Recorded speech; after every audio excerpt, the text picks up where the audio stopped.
Started. All right, so we are the CB1 November Landmarks Committee, and we're going to see Nolan Park first. I'm Jason Friedman, the chair of the committee.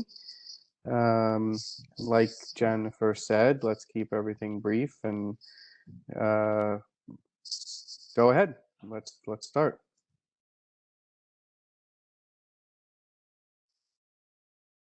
Okay, great. Thank you. So hi, everyone. My name is Nicole DeFeo. I'm the Senior Project Manager of Design and Construction for the Trust for Governor's Island. And I've been working with Jacqueline Gardner Architects on the renovation of Building 20 in Nolan Park, as well as this window master plan that we will be presenting. Oh, perfect. Andrew is sharing the screen here. Great, so here we are. A window master plan presentation for Nolan Park. We could go to the next screen. So just as a reminder for folks on the call, Nolan Park is a location on Governor's Island that has historically been used as officers' residences for both the U.S. Army and the Coast Guard. The first residence was constructed there in the early 1840s. It's what we now call the Admiral's House. And then residences were constructed subsequently, most of them between 1870 and 1902. And 14 of the 17 residences facing Nolan Park are of the same building typology. They're wood framed with clapboard siding and front porches that all face into the park, creating a lovely dialogue across that green space, which was historically known as the Green. And if we go to the next slide.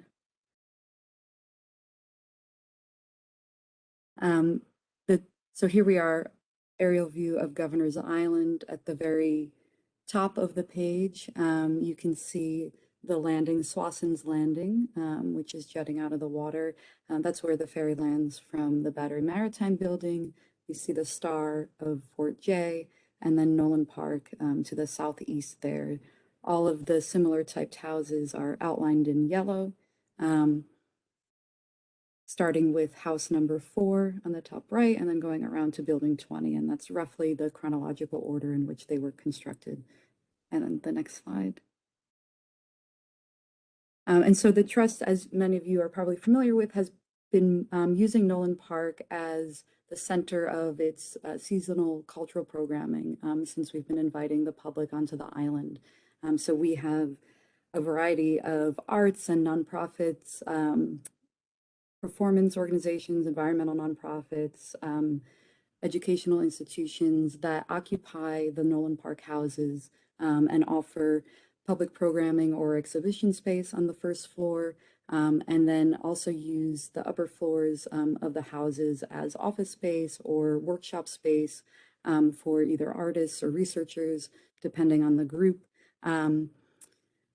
Every year, the Trust issues an open call as part of its Organizations in Residence program. And last year during the pandemic, we hosted a pandemic response artist residency initiative that served over 100 artists. And we have a couple photos of the types of groups that have occupied the Nolan Park houses that you're probably familiar with. Pioneer Works, the Billion Oyster Project, who's a big resident on the island in many spaces, the New Art Dealers Alliance, and the Climate Museum are just a few. If we go to the next slide. And so this is an image of a rendering of kind of the vision for Nolan Park, of continuing to develop it as a cultural campus in the heart of Governor's Island to serve both nonprofit cultural organizations and also to engage the public on a year-round basis. As you're aware, we're now open year-round, and the Trust has continued to invest in making the buildings around Nolan Park usable for nonprofit tenants on a year-round basis, and also to engage the public. So we're looking to renovate the houses. These buildings have not been occupied since the Coast Guard left in 1996.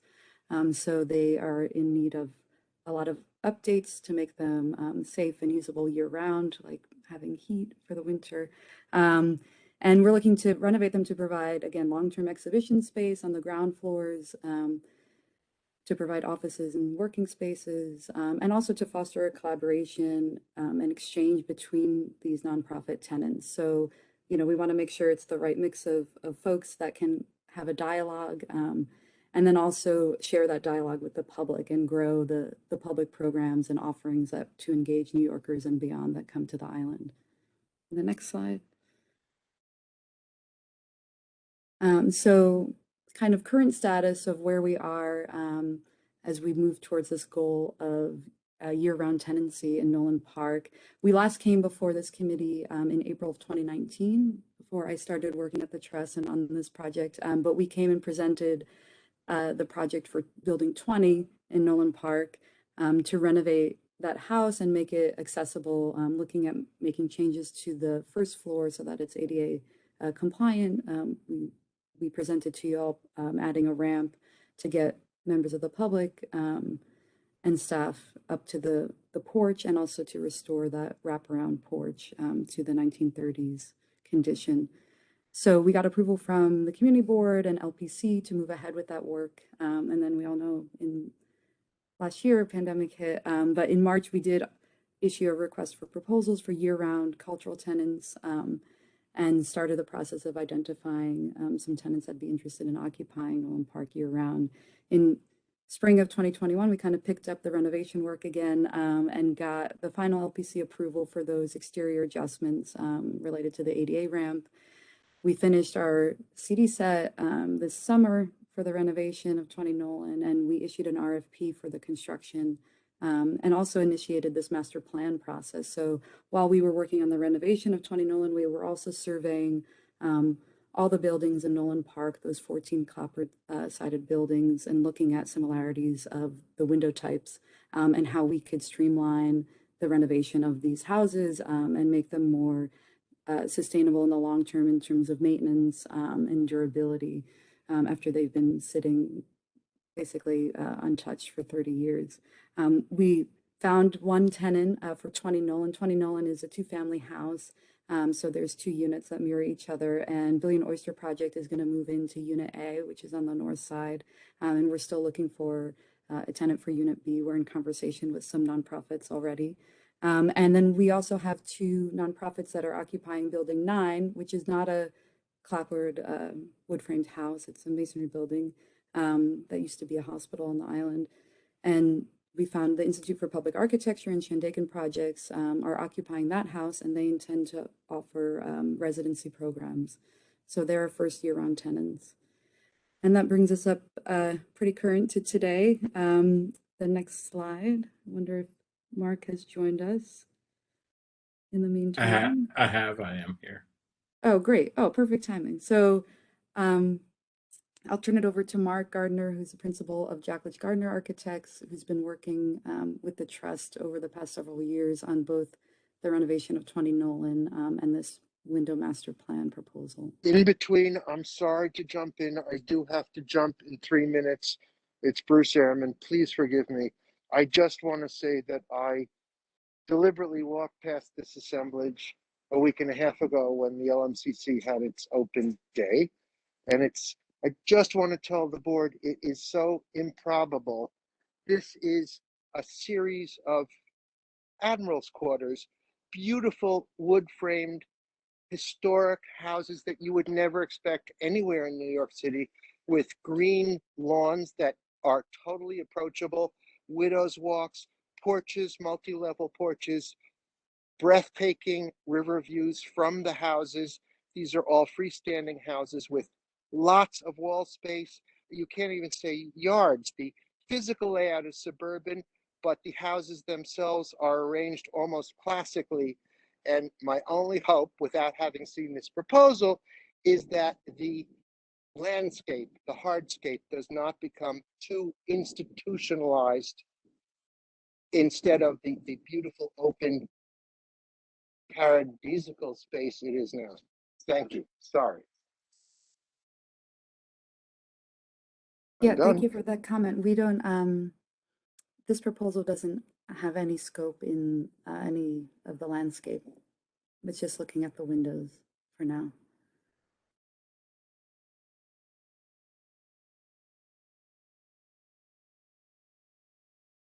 Great. Nicole, thanks so much. Guess I'll take it from here. I'm Mark Gardner from Jacqueline Gardner Architects.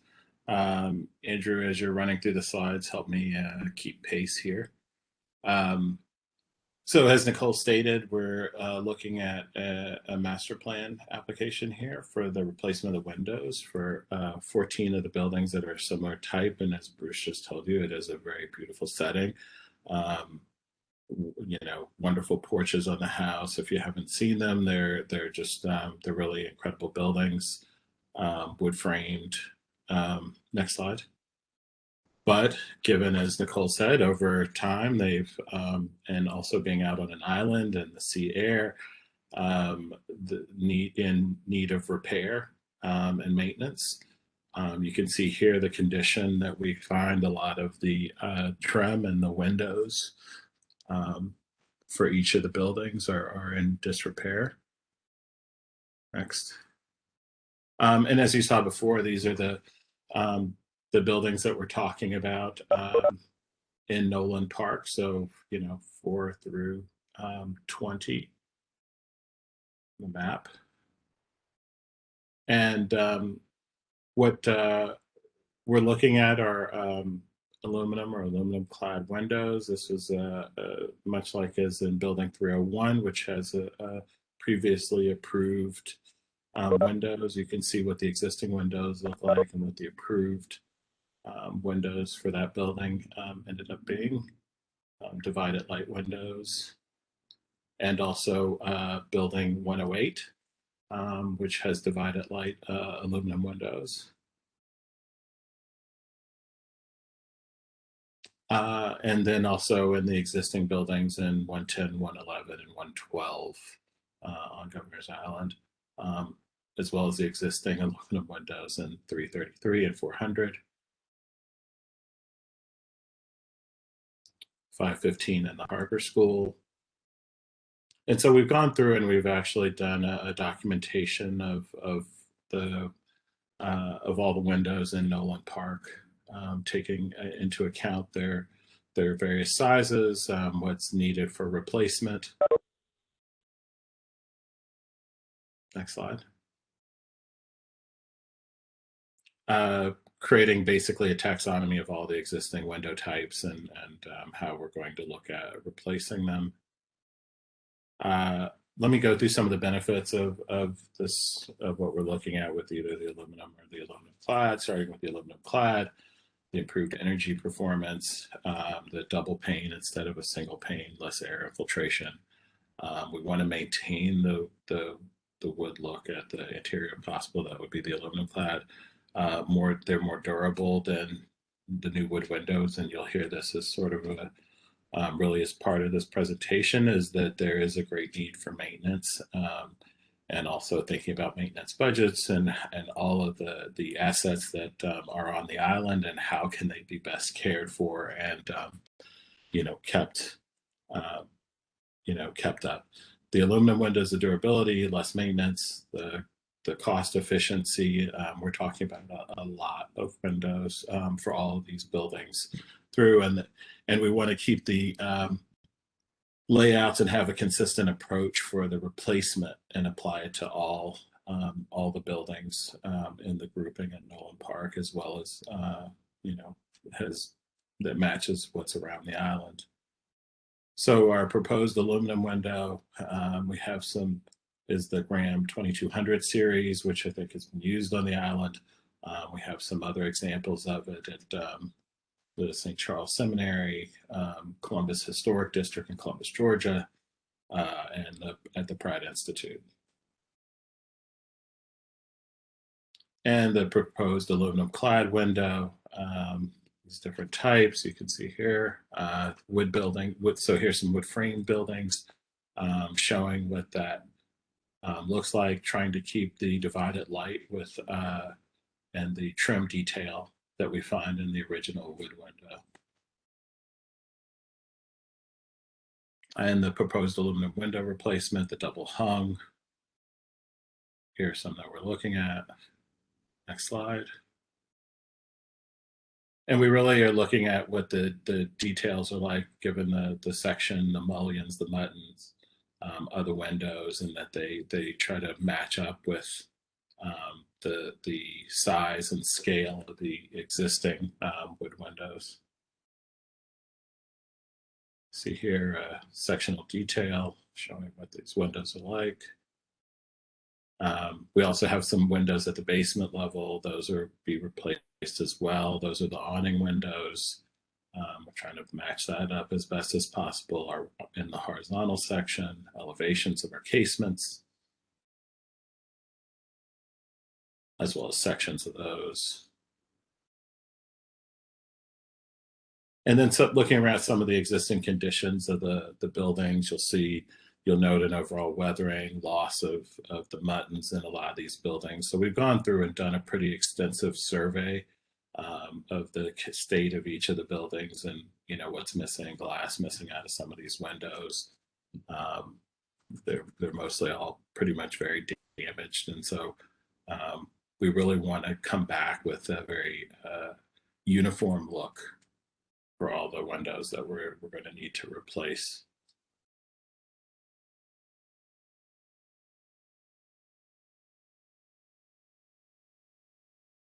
And I'm getting tired of the sound of my own voice. But you can see here just, really the point being, we've done a very extensive survey of all the existing buildings, and just so you can see that what we're proposing is really trying to match up with the existing, especially capturing the divided light, the number of divided lights, the size and scale of the mutton and the mullion details, as well as the trim work, which will all be replaced. The trim work will be in wood around the existing windows.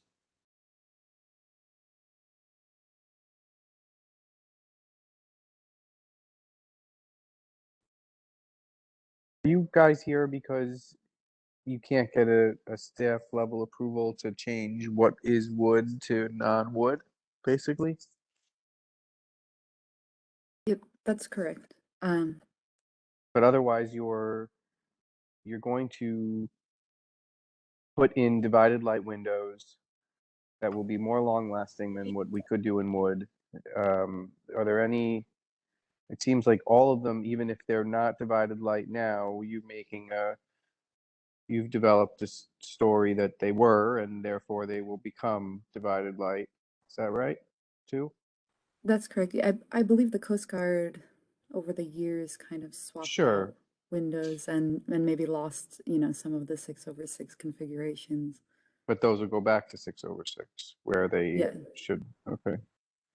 The question is, are they true divided lights?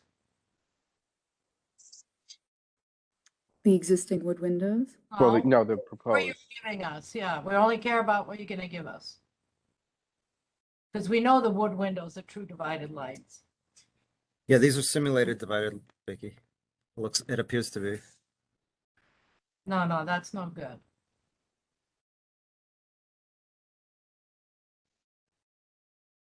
Show us, If you could go back to the detail. right, where's an elevation showing the proposed? And a section. Or just tell us, I mean, we all understand this.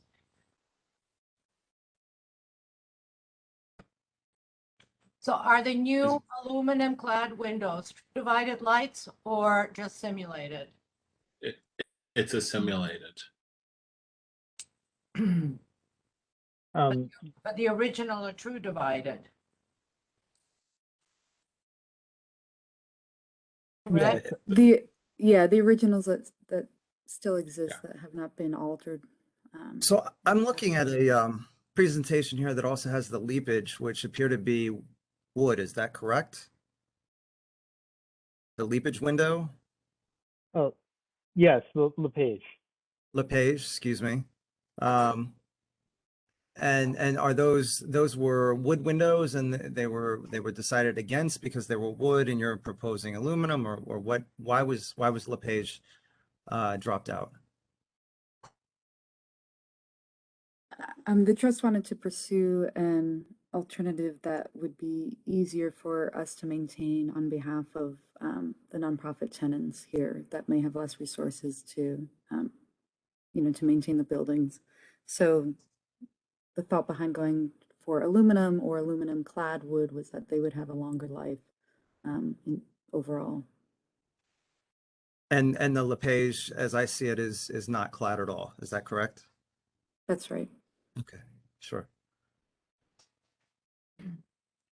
Jason, I'm very concerned that we're going to carry on with Bruce's presentation. Comment earlier. This is an unbelievable historical set of buildings. Our primary goal is to maintain this, cherish it. And I'm sorry, I simply don't care. The tenants year-round, whatever, for us to change the windows and make them fake, because that's the word, fake. For any other reason is perturbing, to say the least. I'm sorry, I'm totally surprised that you thought that you thought this would be okay. Vicky, this is Chris Tepper from the trust. I want to just make a comment. First of all, obviously our mission is to restore the really amazing, mostly vacant and mostly with decades of deferred maintenance, historic resources we have across our very special historic district. We have to balance a lot of things. One is being able to do it economically and as quickly as possible, because we have a huge number of buildings that, again, are sitting mostly vacant, and we're doing our best to keep them maintained and want to redevelop them as quickly as possible and re-tenant them so that they're not just moldering there. But also we have to think about the conditions on the island. And this isn't the first time that either this committee or LPC has approved swapping out historic wood windows for either aluminum clad or aluminum, primarily because of the conditions on the island, where we get very high winds in the winter and a fair amount of salt and sea air. I know. So we're coming to you, one, because we want to start making investments in actually preserving these buildings and getting them restored like we're doing in 20 Nolan, doing it as efficiently as possible, both for the long-term maintenance of these assets, but also for the upfront capital cost.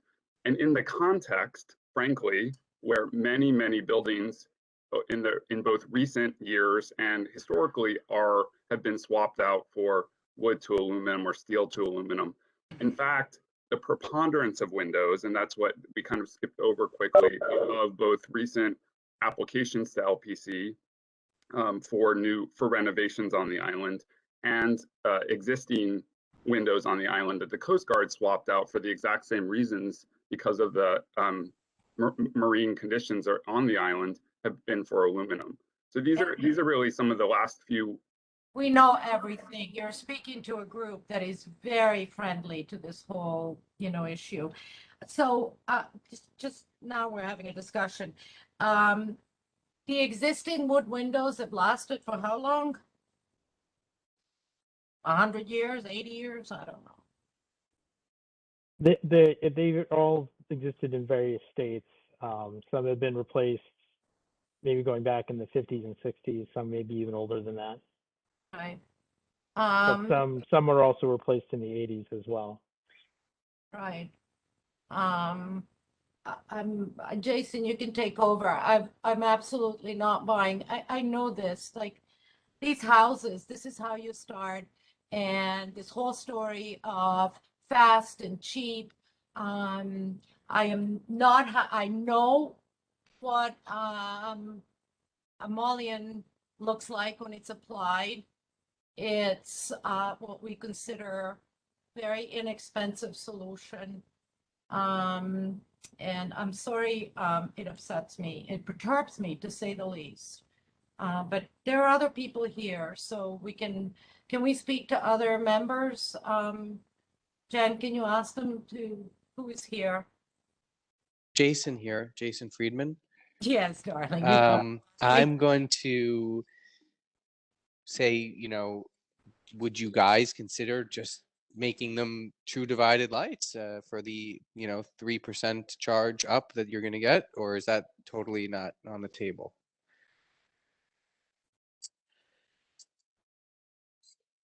You guys being the architect. the applicant. The applicant, Yes. yeah. Yeah, I think that's something we can consider. Okay, so if you do that, Yeah. and I'm fully in support of the master plan, and let's let other people speak, I guess, from the committee. Anybody, or Who's online? Vera, are you here? Who else is here? I'm sorry, I can't see. Let me see. We have Gerald here as well. Side by side. So can someone else from our group pitch in? I just have a question about the glass. I didn't see anything regarding the glass. I do notice that there's double pane. And is there bird fretting on this glass, or what's being done? No. Applicant?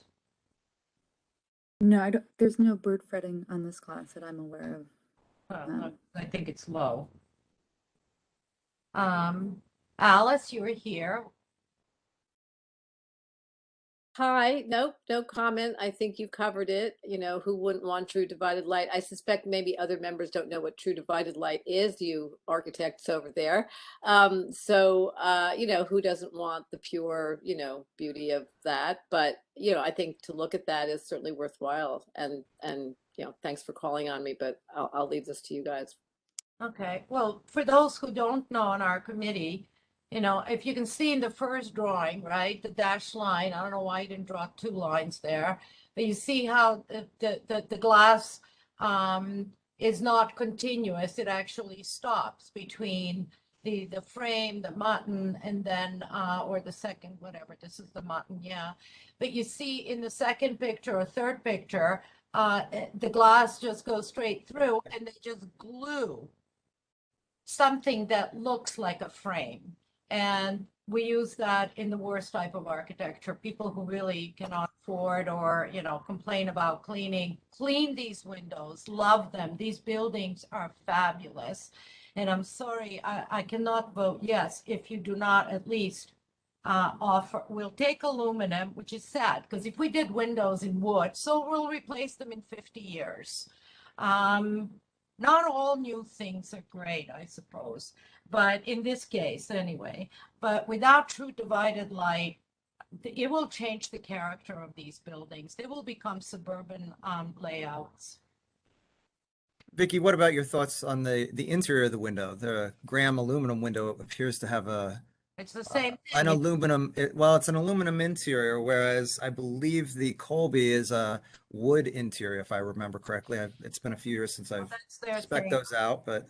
Right, I'm exhausted from my own life. So here, they have to come.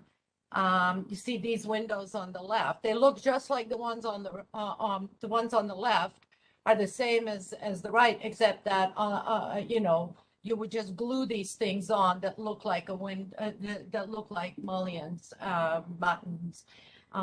Isn't the term mutton in wood construction? I think it is. Yeah, anyway, correct. I think we can move on. Is this a resolution tonight, or is it just a discussion? We're opining. Jason, you're the lead. What do you say? They're going to the Landmarks Commission for a public hearing, so we need to tell them what we think. So if you agree, I would say that we will reluctantly agree on aluminum because I think we can do wood. and it will be lovely, and it will contain the historical look. We're not going to have this opportunity again. These are special buildings, and they should remain so. So I'm reluctant to give in. I'm definitely not voting for not true divided lights. So if anyone wants the second, we can take a vote. I will second that. Okay. Jason, because we don't have quorum, we'll Hmm. have to defer this to executive. Okay. Okay, well, it'll get exciting again, I guess, is what you're saying. Jennifer, is there anyone we can ring up to ask why they're not here for the quorum? How many are we short? So far we need 7 members for quorum out of the complete 11 members we have for landmarks. For tonight, Bruce, Liz, and Susan emailed me to let me know that they won't make it, and then Megan just emailed me a few minutes ago saying she can't make it tonight. So how many are we short? How many? Yeah. We're short on 3 members. 3 members. So asking Tammy to help is not going to help. Yeah. Okay. No one's gonna come save us from that, I don't think. Yeah, this is unfortunate. I apologize. I know how much work goes into this, and we're grateful. And I certainly don't mean to not be supportive, but I'm sure you understand our concern. Yeah, we hear the committee, and we will definitely look into a true divided light aluminum alternative, which sounds like will be. So do you guys want to come back to the executive committee, if not to just, I mean, I don't know if that's allowed, Jennifer, because since we don't have quorum, and that way they could get back to us on the simulated divided lights and whatever direction they go on, Right. and tell everybody themselves. That's usually how it goes. When we don't Okay. have quorum, and this goes for all committees, we ask that the applicants come back at the executive committee meeting, and then to just sort of present and be ready to discuss. And then at the executive, we're expected to motion to vote on a resolution. Come back for, what date is that? Can you give them the date? That's on the 17th. Okay, so can someone come on the 17th and just brief us on the importance of aluminum windows on islands that get severe weather, and your decision on the simulated divided light versus the true divided light? I'm sorry, Jason, it's Alice. Could you just clarify, are you supportive of an aluminum window versus an aluminum clad wood window? Is that? Well, personally, I don't care what it's made out of, if it looks exactly the same, but clad is what's going to look closest, not just aluminum. I think you should make clear that distinction if that's what you're supporting, and you can see it in the sections that are in front of us, how different that would be. So I don't know if that's, I didn't know if that were a choice between the Colby and the Graham, but certainly I would make that clear in your resolution, Well, if you don't mind me saying. Well, am I writing a resolution? Jennifer, answer that question. Am I writing a resolution, even if we don't have a quorum? And we could start preparing. Okay, right, but it's not, I'm not presenting a resolution to the committee, of the executive committee, and saying, here's the resolution. These people have another go to presenting this, so I won't do a resolution. 1, 2, my understanding is certain windows are being replaced in the Graham and certain windows are being replaced in the Colby. Is that the case, applicant? No, we would use one system on the, Okay, so we would on the prefer the house. Colby ones, because assuming aluminum clad is able to have a smaller, more historic profile than a tube aluminum window. So were you guys asking for our opinion on that? We were originally looking to get a master plan approval for both window materials, but if that's also part of the feedback from the Well, I mean, committee. that's not much of a master plan then, because now you're going to put 2 different types of windows based on their availability at the time when you do the master plan part. So I think, I don't That, think, that wasn't actually our intent, Jason. I understand the confusion there. I think it was more to, you know, we're going to be bidding these out and wanting to, you know, have options based off of what the capital costs are and budget, but we would end up just using one. so yeah, Jason, if you see on the very right one, on the interior, you would be able to see wood, right? With this Colby. On the exterior, they apply the aluminum, which again, you know, is not wood. So our preference is for wood, true divided, replacing kind, and we'll visit this issue in 50 years. We can discuss this later if, yeah. Well, we don't need to discuss it later. We have a couple different opinions. Mine is that I'm okay with aluminum clad because I live on the sea also, and I just think that it's a reasonable ask, although not currently a staff level approval. And I think that I would prefer not giving anybody the leeway of choosing between two different types of windows, because I think that's going to go against the spirit of a master plan for windows, even though this is spread across several buildings. I think we should just end the conversation unless someone, and they come back at executive, because that's going to have to happen anyway. We can discuss it more then. okay. Thank you. Thanks, guys. All right. Thank you, everyone. you. Thank you. Okay, next victim. It's not that bad. They knew they were coming into this. Our next items for 109 West Broadway, we have Alex and Ian with us. I believe Ian is the presenter, correct? Hi, I think Alex is going to start the presentation. Introduction, and then I was going to. Sure. Alex, should I make you presenter then? Ian has the visuals, but I can be the speaker just to give an introduction to the project, if that makes sense. Okay. Hello, everyone. I'm Alex Pincus. We run a few venues within CB1 that you're probably familiar with, including Grand Banks at Pier 45 and Island Oyster, which is on Governor's Island. And we have leased a new venue at 109 West Broadway. It's the former Holy Ground space that you may be familiar with. It's a basement. The entry is on Reed Street, and the current facade is an aluminum storefront, kind of cheap white aluminum that's somewhat falling apart. And it's a little bit of a hodgepodge from what was originally in the neighborhood. And that is the sole through a single door at street level is the sole access to our venue.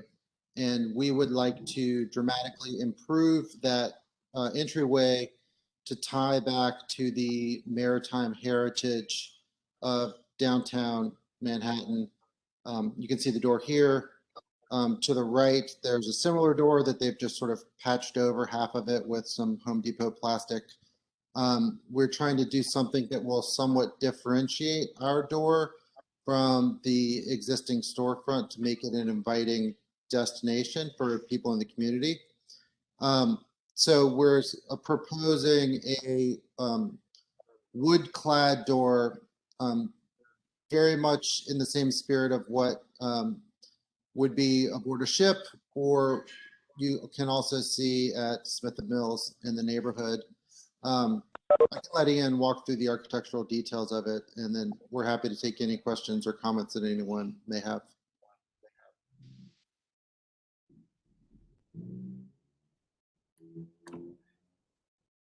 I'm sorry, could you explain to us why this is analogous to a ship entrance? Yes, it's made out of we have a ship at Pier 25 that you may be familiar with. It's a historic ship. And we're building this out of the same materiality and same construction method used on historic schooners for the entry to the pilot house, for example. And Behind that, what's on ground floor? Like, what is the program? I couldn't figure that out. I'm sorry, the program of this is an oyster bar. And it's in the basement. So the existing entry is just an aluminum white storefront into a vestibule. Right, I saw that. And so this isn't a primary entrance for this building. It's just for the No, it's not. The And- primary entrance to the building is on West Broadway. And what material is this being represented to us here? Sapele.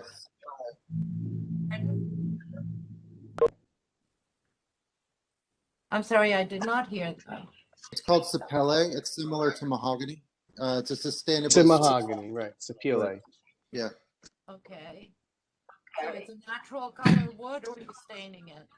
That's a natural color. We would do an oil finish. This is a material palette.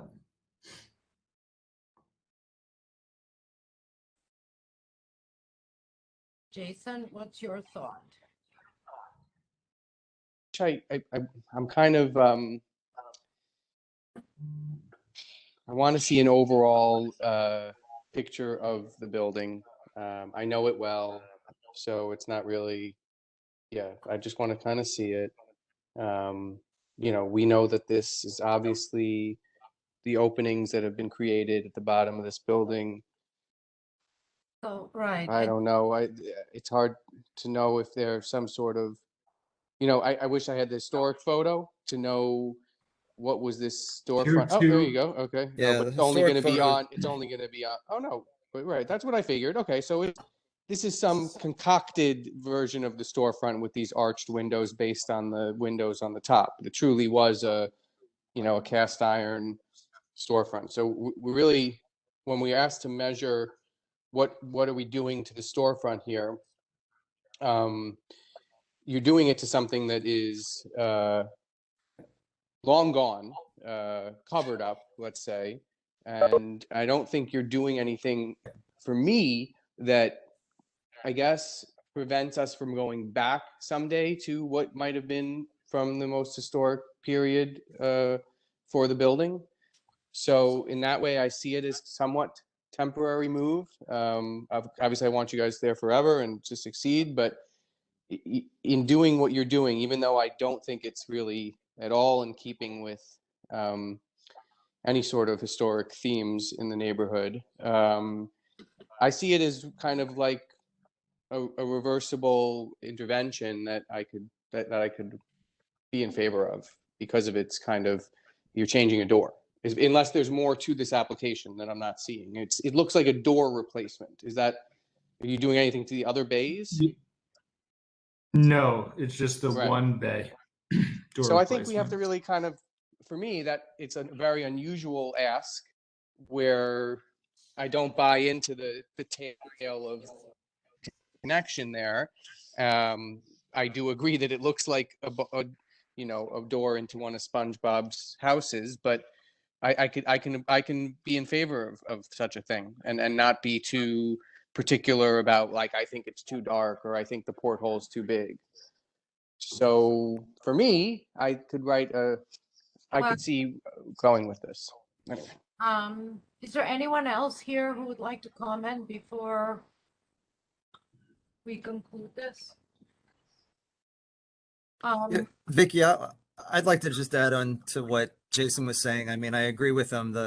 Obviously there's little, if any, of the historic fabric left at this ground level. It's certainly reversible.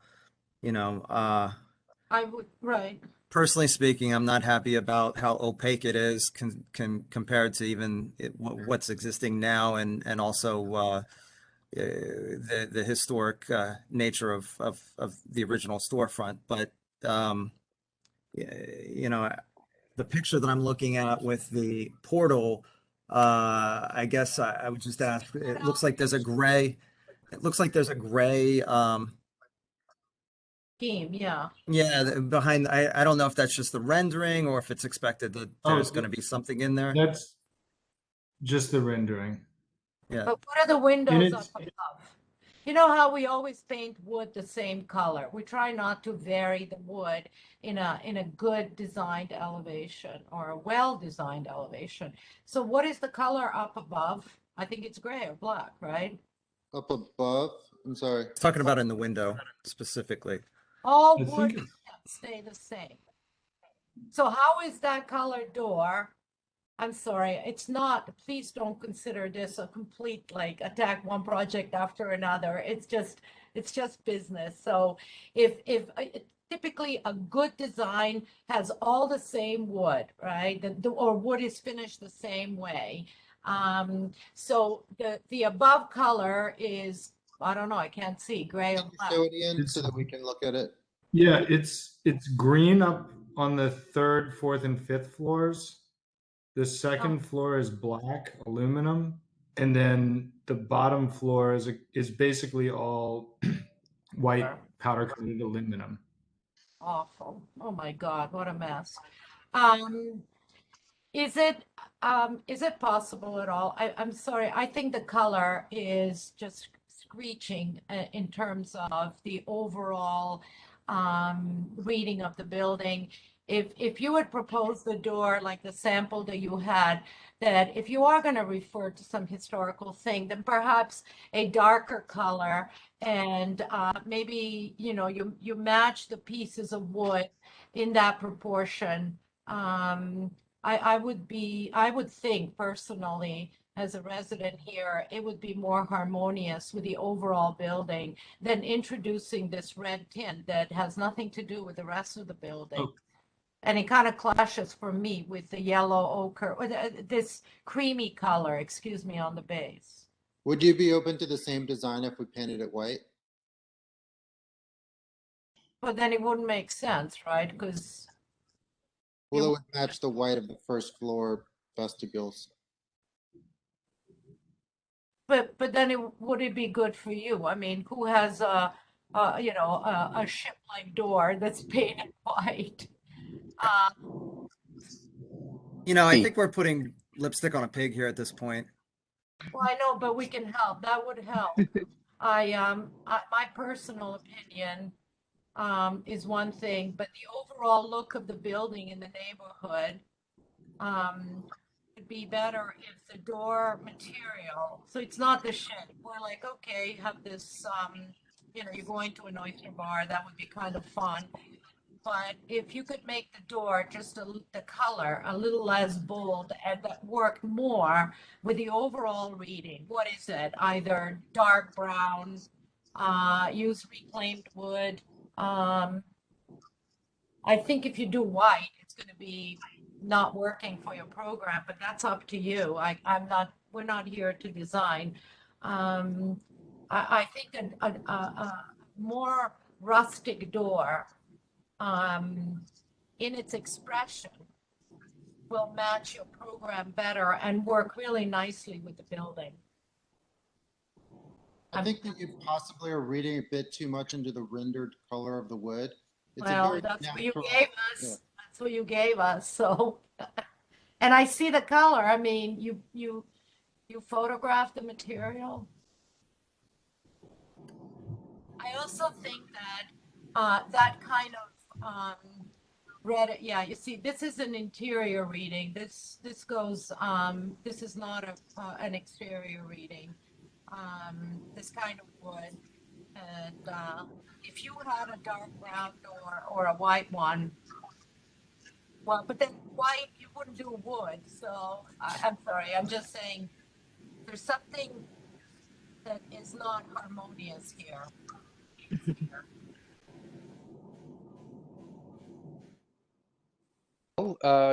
Let's see if anyone else on the committee has anything to say Yes. at please. all, and then I'll give my final comments. Yeah.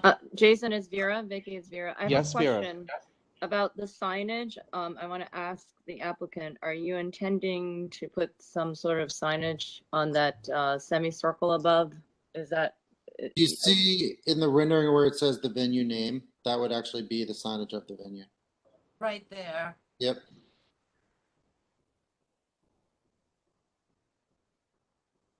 in the Yeah, tape. I guess to me, it looks together with what you're saying, Vicky, in terms of color and all, just seems something does not seem Right. particular in terms of the color and design harmonious. I was, to the applicant, I was just thinking about the Lure Fish Bar, which is down in the basement, right? I'm wondering how in Soho how they did it. I can't remember their door, but that restaurant has the same yacht like theme, right? Going down into the basement.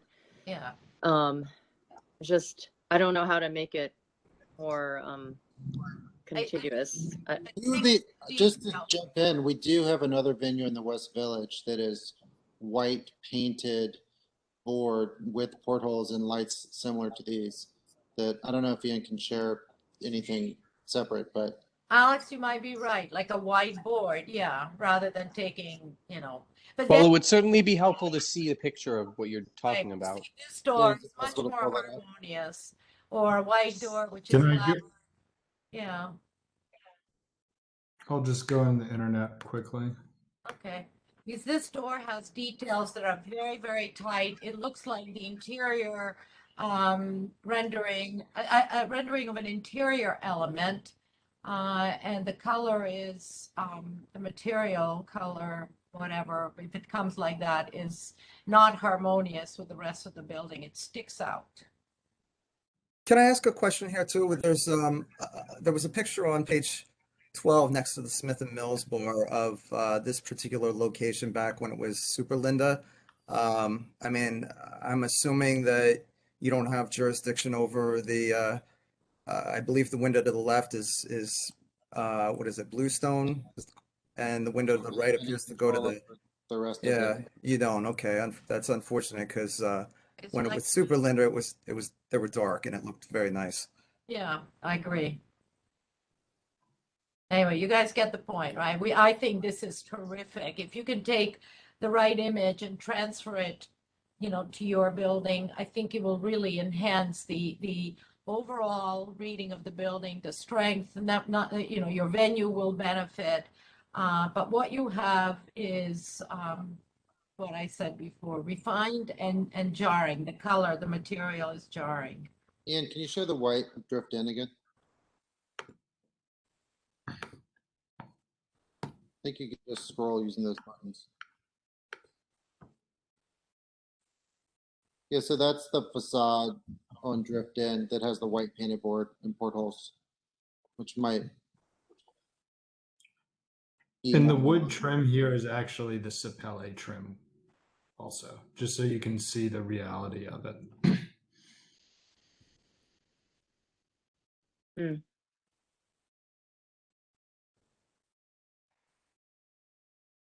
Oh, I want to give you some bad news. You got to come back to our executive committee to present this anyway. So I think we gave you some nice tips on what we're thinking would make it better. And I think it looks like we can get some support for you behind this and not kind of traditional intervention. So where should we go from here, Jennifer and Vicky? Just come back at the executive committee, and if you could, take heed to some of our conversations tonight and propose something that we discussed here, then I think that would be terrific. Okay. Okay, thank you. We'll take it into Thank you. consideration. Can you tell us when the executive committee meeting is so we can plan for that? Yes, Alex, that'll be on the 17th, and after the meeting, I'll take it offline with you to follow up on that. Okay, thank you very much. Appreciate it. Thank you for coming and doing Thank all you. this work. Thanks. We appreciate Thanks, it. Alex. We appreciate your restaurants. Thank you.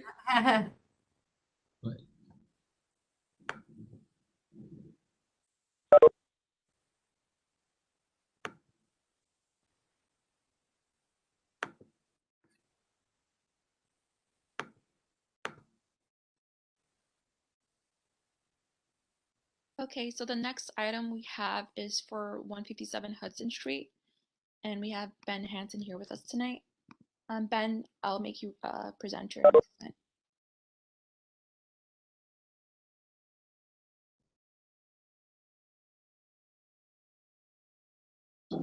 We don't hear Ben though.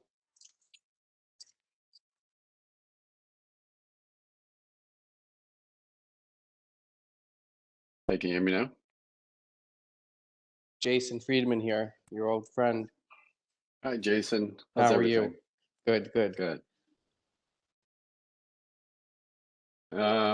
So I'm presenting a project on behalf of my client. I'm an architect in Tribeca.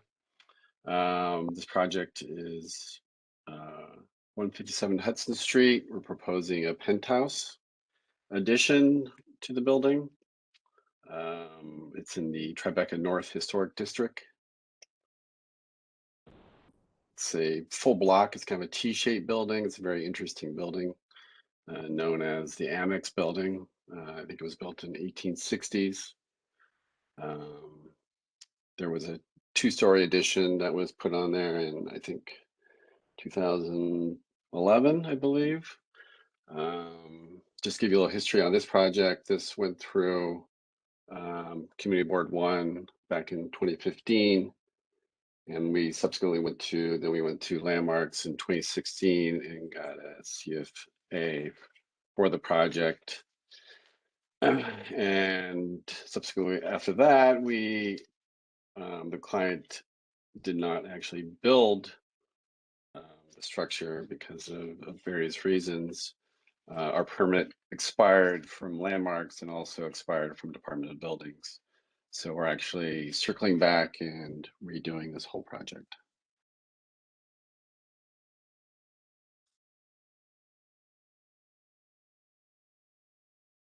Is this with the same client or a different client? Yes, this is the same client. Okay, thank you. This is, he owns a portion of the 5th floor, so this is 1,000 square foot addition in the middle of the building, pretty much. It's like, I believe like 1/15 of the footprint of the building, so it's a very small building. We did a mock-up, which was pretty much invisible from any public thoroughfare. It's very kind of low slung and sleek. And it just basically programmatically is a bedroom, a bathroom, and a sitting room for the client.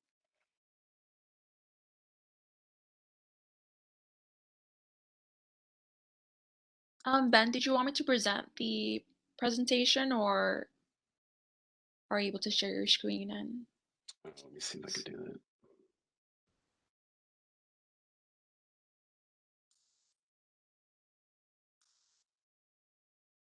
that. Actually, can you do that, please? Thank you. Sure.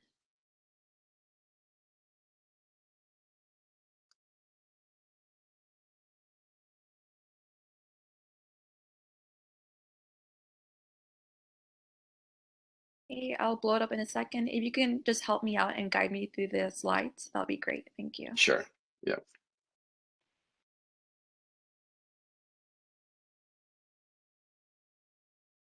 So I think the first page you'll see is a site plan. It's basically opposite of the Holland Tunnel exit traffic circle.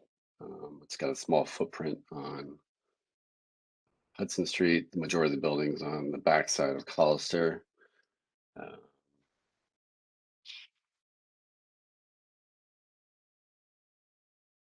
There you go. Thank you. So the first slide in the upper left is we built a mock-up out of wood. On the right is a sort of very diagrammatic image of the project. It's a hip roof structure on the left. It's the bedroom. In the middle is a bathroom, and in the far right there is a sitting room.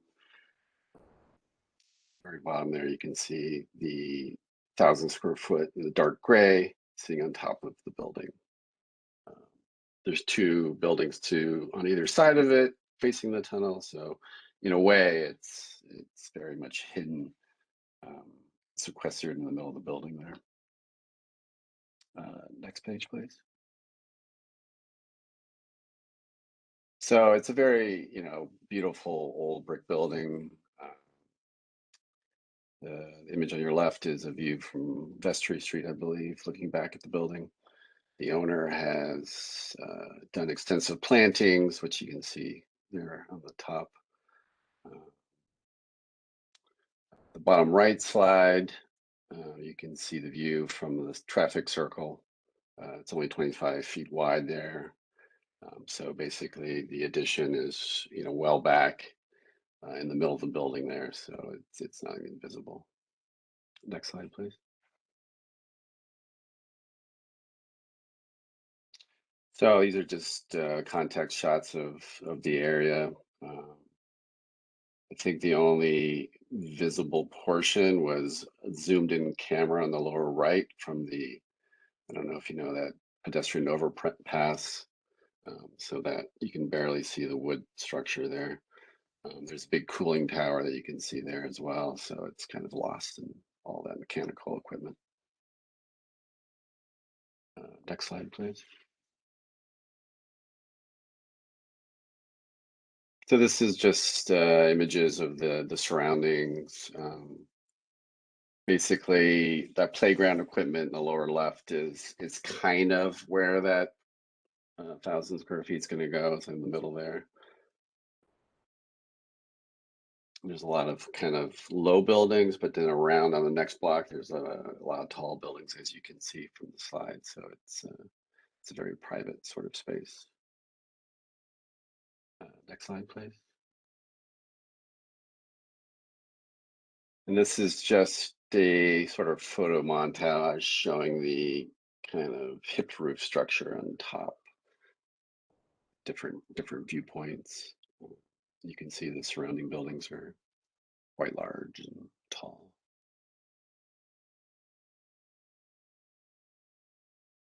Next slide, please. This is the 5th floor. So this is the existing apartment as it is right now. Next slide, please. This is the existing roof plan. There's a stair bulkhead in the middle there that you see. It's kind of, the roof plan has this kind of irregular footprint, many ups and downs, different levels. Next slide, please.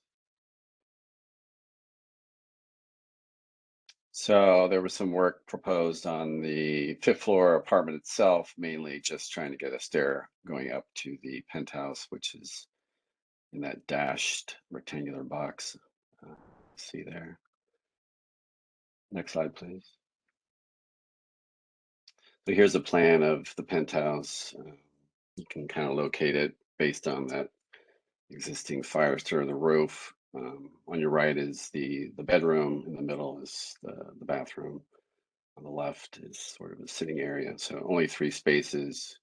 And then obviously the stair connecting penthouse to the 5th floor. Next slide, please.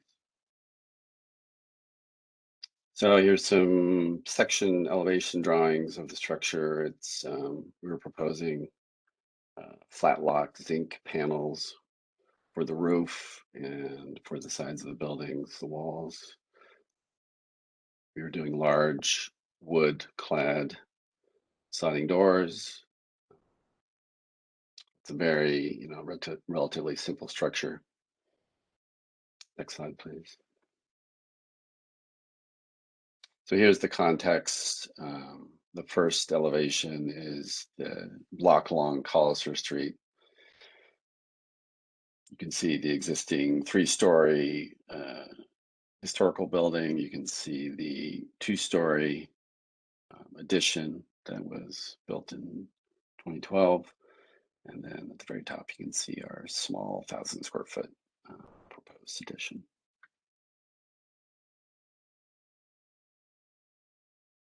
Next slide, please.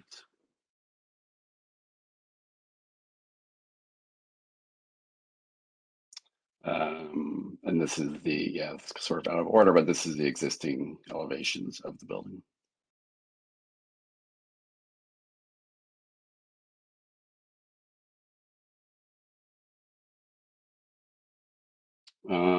Top view is just a diagrammatic axon showing the structure in relation to the building and the surrounding buildings.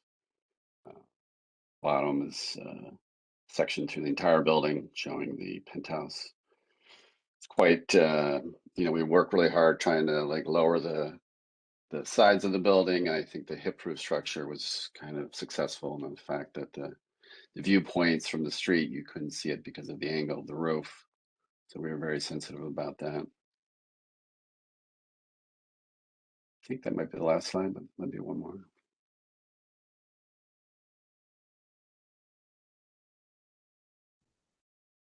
Ben, I believe that's the end of it. Oh, okay. Thank you. So like I said, just to recap, this was, you know, the owner was going through some personal and the COVID, and then the permits expired. We couldn't renew it. So, you know, part of Landmark's procedures is that we couldn't reinstate or renew the permit. It expired in August of this year. So we are going back and redoing this application. So the square footage, everything you're doing is as of right? Yeah, the building has about 20,000 square feet available to it, but we're only using 1,000 of that. I see. And did you change anything from before in this proposal, or is it the same thing? It's exactly the same proposal, yes. Okay. And the gable roof, is it gable? A hip. The Yeah. hip, thank you. I'm sorry, it's late. I know. What material is that? The entire structure is going to be clad in this flat lock natural zinc panel. So it's a metal roof, and the siding is A combination of obviously the sliding doors, which are going to be clad wood, and then the zinc lock again as well for the walls. it looks like it's block. I'm sorry, what did you say was the wall material on the outside? It was combination of zinc paneling, and I think there was a section of glass block on the front. Oh, so it's all metal. It's a metal box. Yeah, pretty much a metal box. Yeah. And you can see it, all the neighbors can look down, right? Yeah. But you can't see it from the street, is what you're You saying. cannot. Yeah, we cannot see it from the street. That's all right. I just have to ask this. Why couldn't it just be a brick addition on top, just like the rest of the building, so it blends in? Why? Right. Well, there was, we have some structural issues. We can only put so much weight on the building. So, Okay. so that's why it's steel framed, and that's why it's zinc flat lock panels, because they're very lightweight as well. So. Right. Because the existing structure and the roof structure could not take the whole load That's of correct. masonry. Right. Okay. Well, Jason, what's your thought, Master? So, Ben, you're here because despite it being not visible, you're making a alteration to a previously altered historic building. Is that why you guys are even here talking to us about it? It's to you because our permit expired, right? And that, right. Okay. But what's Yeah. at stake here is a non-visible addition, right? Correct. So, I mean, I'm totally in favor of it. I'm sure I was back in 2015. Were you here? Yeah, unfortunately I was. That's like, 10,000 man hours of time just blown, but Wow. no, it's good. So I'm in favor of it. Thank you. I agree. I mean, what can we do? Can I ask a question, Jason? It's Alice. Of course. Only if it's a nice question. That's a nice question. I just wanted to get clarity about it so we can't see from the street. I could not figure out these. It's like one of Tribeca's like most magnificent buildings. Lucky people live there, right? What a good project. I just was curious on your page 2 of this, like this document that you've sent around. It does look like it's on the lower right, that photograph where you've got a mock. I couldn't figure out what your mock-up is. I mean, is the glass box that we're seeing up there existing? I couldn't get it. Yeah, wait a minute, hang on. I'm on a different, yeah, right there. Number 5 in your right corner, lower corner. What are we looking at there? Sorry. Oh, that is You're just talking about just above the masonry right there, that little piece? Yeah. The glass, Right. 5 feet of glass there going across the Yeah, length. that's part of the original 2012 storefront edition that they did. That's not our At the proposal. top of the building is a storefront addition. No, I'm talking about. There's basically a 3-story building. It's masonry, and then there was a 2-story glass and aluminum addition that was put on this in 2012. So that's what we're saying. So your mock-up is literally, I couldn't see anything of the mock-up that doesn't exist. Right. There's not. Okay. Yeah. There's only a zoomed in image that you can barely see the mock-up from the pedestrian overpass that goes across the Holland Tunnel there. Where is that drawing? Photograph in this group, if at all? Might be next page, I think.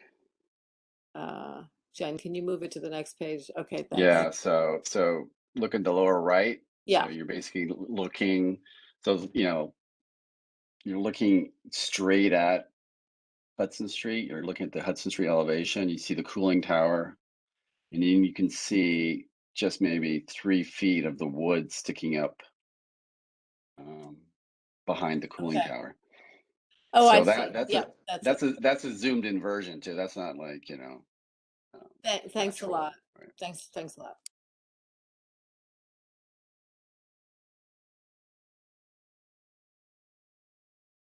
Committee? Okay. So it's a Ben, great building. I don't sorry, see a Joe. problem with it, Jason. Okay. Yeah, you can't see the mock-up. And yeah, that's all I'd.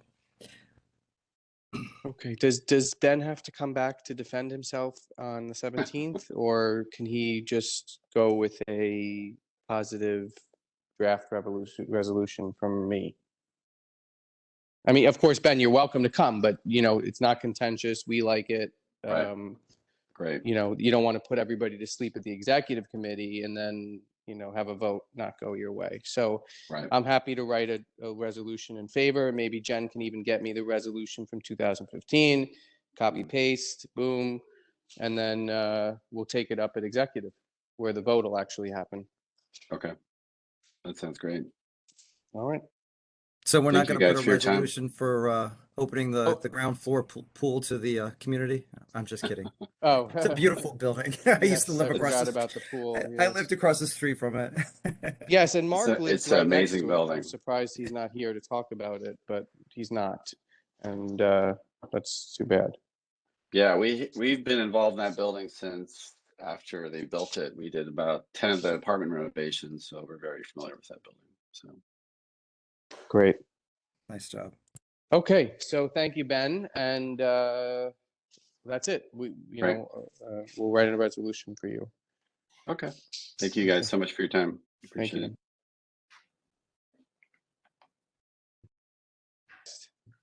Or that's it. Now it's just discussion. Alrighty, we have one more. Oh no, we have the signage package, right? Yes. Okay. The art center. Right. So, I believe.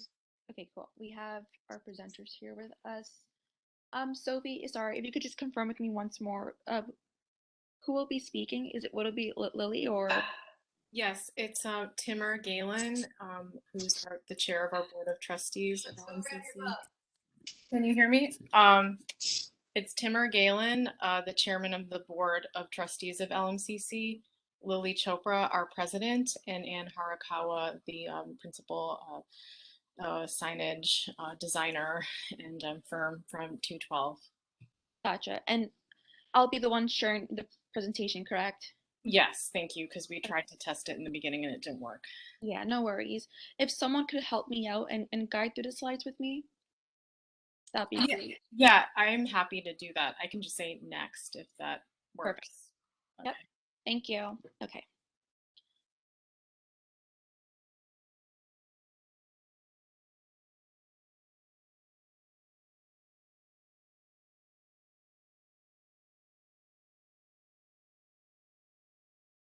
Okay, well, whoever's ready to present, you can go ahead. Yeah, can you hear me? Yes, we can. Please welcome. Yes, we can hear you. Wonderful. So, committee members, thanks very much for your consideration this evening. My name's Timur Galen. I chair the Board of Trustees of the Lower Manhattan Cultural Council. And as Sophie said, I'm joined tonight by Lily Chopra, our president, and Ann Harikawa, principal and the CEO of 212, our public information design firm.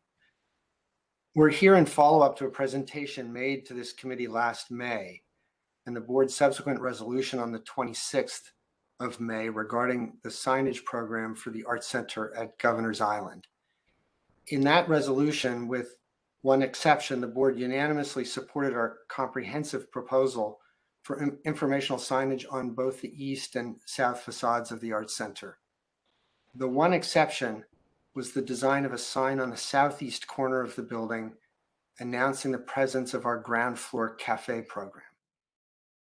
We took careful note of the concerns expressed by the board at the time regarding this particular sign and have returned this evening in response to present an alternative design approach that has important precedent in the signing of landmark buildings, especially buildings with similar cultural and public uses. A design that is in balance with other signage already in place on Governor's Island, and one we hope, that you'll find empathetic to the historic design of the Arts Center and its era. Could we go to the agenda and table of contents, please? The next slide.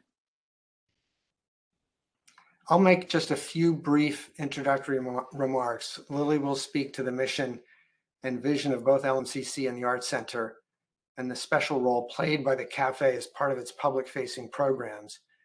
And Anne will present the details of the cafe signage design itself and explain how the design is intended to facilitate the programmatic purpose of the cafe. Next slide. And the next slide, please. As a reminder, the Arts Center occupies Building 110, part of the northern portion of the historic district, immediately adjacent to Swasson's Landing, the main point of disembarkation for visitors coming to the island from Lower Manhattan. If you've been to the island before, it's the building immediately to the right as you exit the ferry. Next slide, please. The cafe occupies the southeast corner of the ground floor. Note the plan at the bottom of the slide. It's the program area located on the upper right side of the plan, immediately adjacent to the main entrance to the Arts Center. The cafe, the adjacent education and exhibition spaces to the west, and the main gallery located on the floor above and linked to the cafe by an open architectural stair together constitute the principal public-facing spaces of the Arts Center. Next slide. Built in 1870 as an ordnance storehouse, which for many years housed excess arms and artillery from the Civil War, Building 110 was originally one of 7 buildings that constituted the New York Arsenal. The 2-story Romanesque Revival-style building has a shallow pitch, timber-framed gable roof supported by masonry bearing walls with projecting brick pilasters. Stucco was applied to the exterior brick by the Army after 1904, later removed during the WPA movement time, and more recently reintroduced by the Trust for Governor's Island in 2018.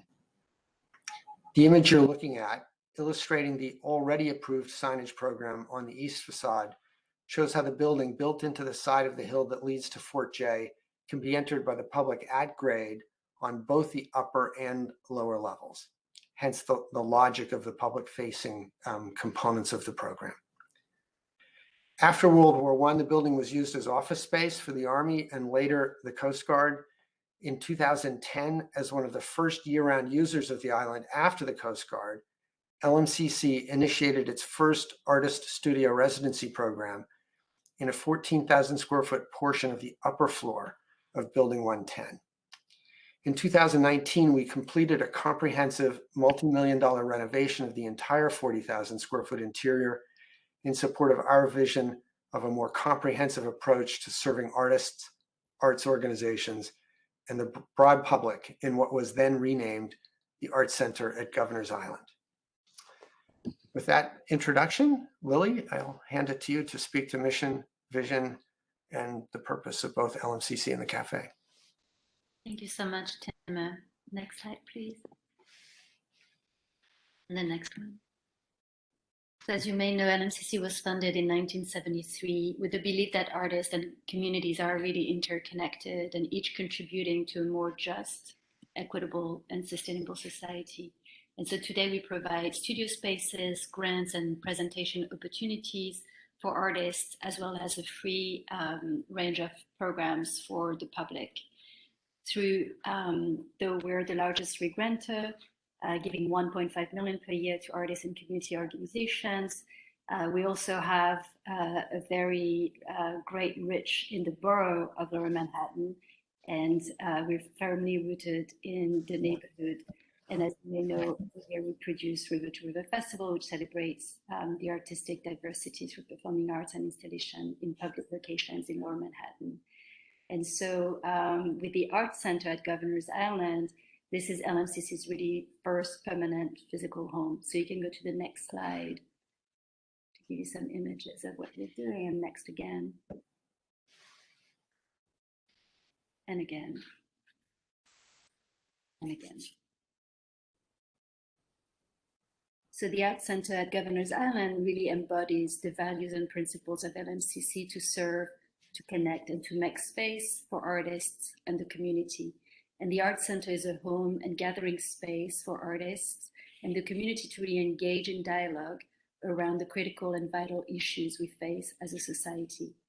Work developed and presented at the Arts Center focuses on questions of sustainability and equity and has two main components: the public programs and year-long artist residency program. Next slide. Next one. The next one. So the programs for the publics are designed for family and adult audiences. They are free and they encompass a broad range of events throughout the public season. We program exhibitions, performances, conferences. We also give to the public access to artists and their creative process, building connections and dialogue for a great range of educational programs, workshops, and open studios. Next slide. Next slide. Through our residency programs, artists from all disciplines are welcome year-round into various studio spaces, and the Arts Center enables artists to research, develop their work, and network. Residents have the opportunity to share work in person with the public during open studio events. And next slide. So the cafe at the Arts Center is really envisioned as an integral gathering place for artists in the community, a creative incubator for public engagement and dialogue. And the cafe really extends LMCC's mission to create space for the artists and the community to connect around great art and wonderful performances. We started this summer organizing free concerts in partnership with Jazz at Lincoln Center, and we're really keen to further develop the cafe programmatically and invite audiences to this unique space at Governor's Island, especially now that the island is open year-round and that ferry access is increased. And so now I would like to invite Anne Harakawa to lead us through the signage. Anne is the CEO of 212, and we're really thrilled to have a chance to work with Anne and her team on the signage. Next slide, please. The next slide. Thank you.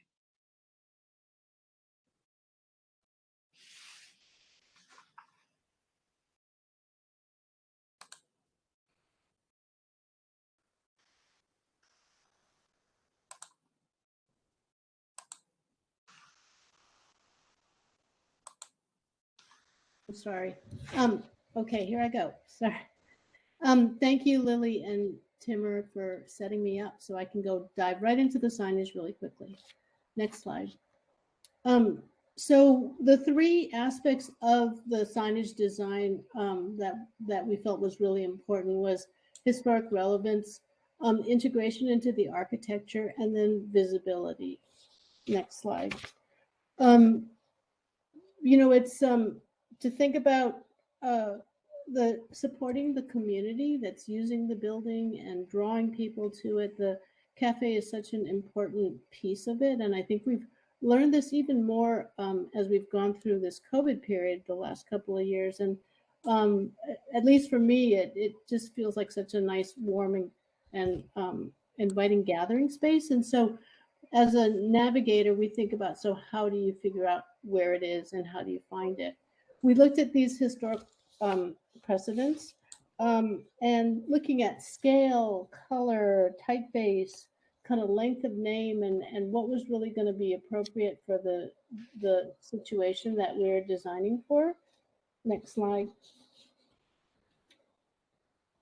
Integration into the historic facade was also a big consideration, and the amount of lighting that these signs would be generating, because we wanted, you know, we want it to be visible, but we don't want it to be overwhelming. You know, it also the type of illumination that we're really interested in is historic by nature. So the kind of illuminated signs that the technology itself has deep kind of historic roots.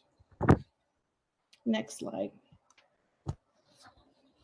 These are some local precedents, understanding how these kinds of signs can be beacons to help understand, for people to understand where they're headed towards.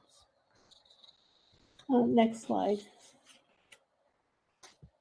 As Timur mentioned in his introduction, there's also some precedents on the island as well, illuminated signs.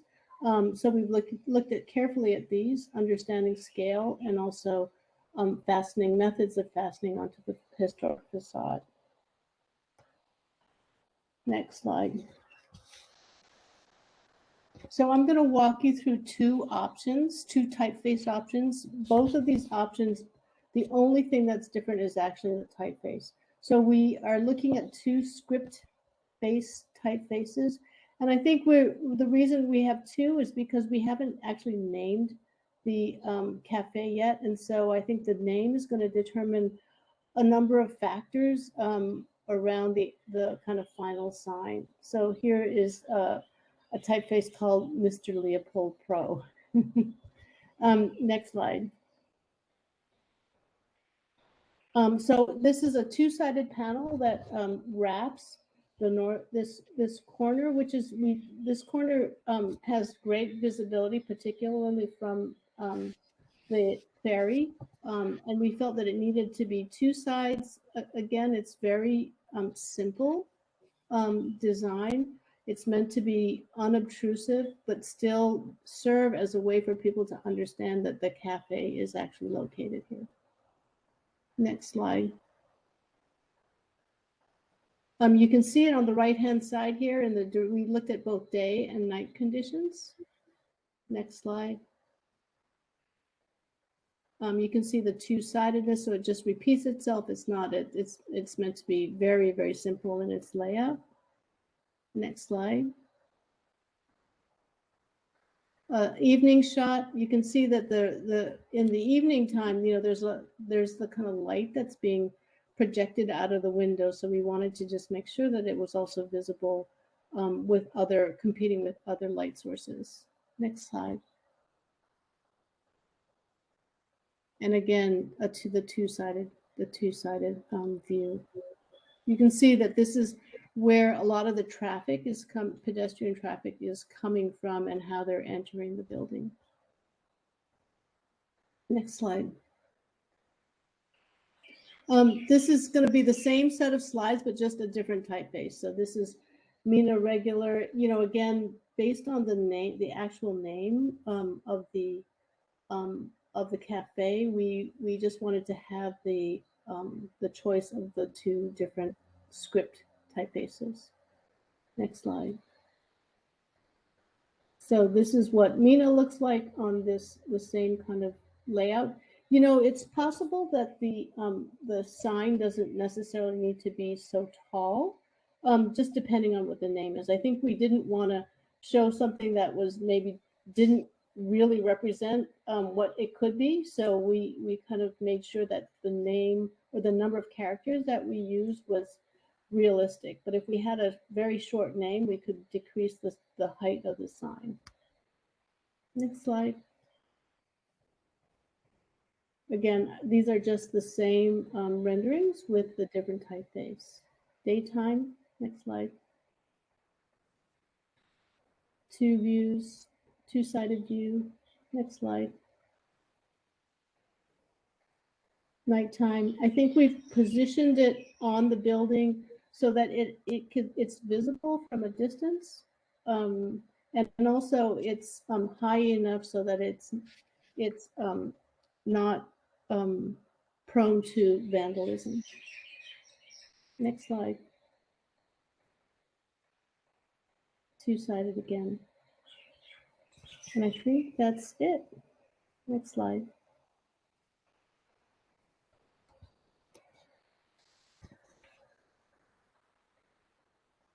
So, any questions? First,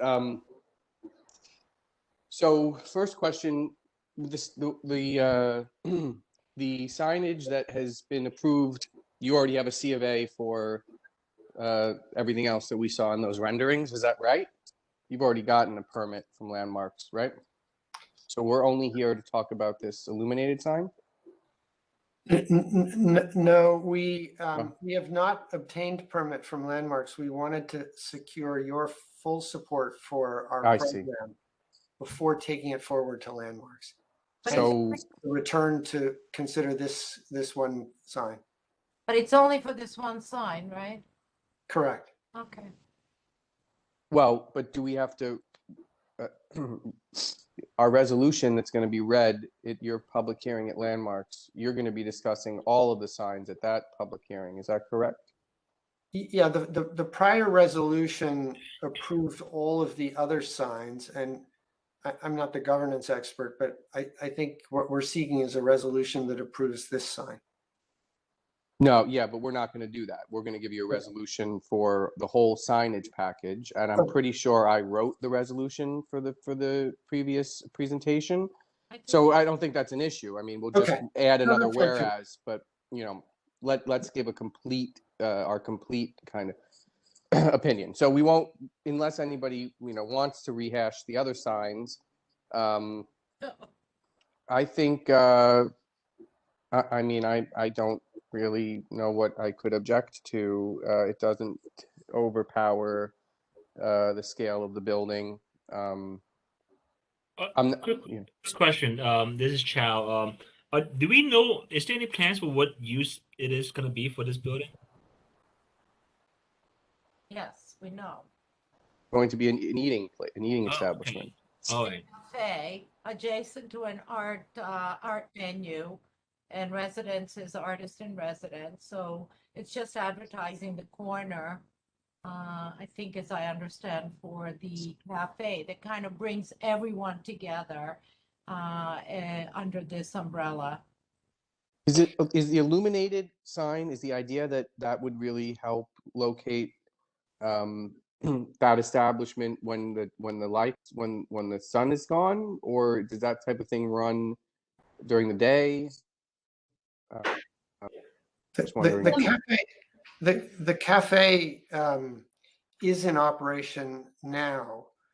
It's been principally a daytime operation based upon ferry service, but it's as the island moves to becoming accessible year round and with much more ferry service over the extended day part, we expect that the cafe will be both a daytime and an evening venue, and hence the illumination of the sign so that it serves to announce the venue in the evening. If I can just add, Jason, I reviewed this application. So it's that glow light. I'm sorry, it's too late to have all the terminology, but it's that lighting that it's from behind. So it kind of throws a very subtle glow. And during the day, even if it's on, I don't think you can see it. And at night, it just has that subtle glow. Timur, I'm sure you can explain better, but I think it's that type of light is that even if I think it's on all the time, you just can't see it during the day when, when it's bright. It just kind of throws off almost like a light you get when it's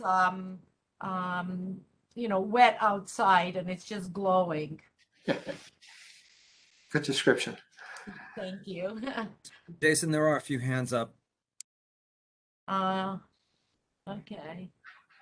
Go ahead. I Sorry, think Joe. Alice was before me. That's all right. I think Alice was before me. Alice, you go You're on the first. committee, Gerald. Please, no, please Oh.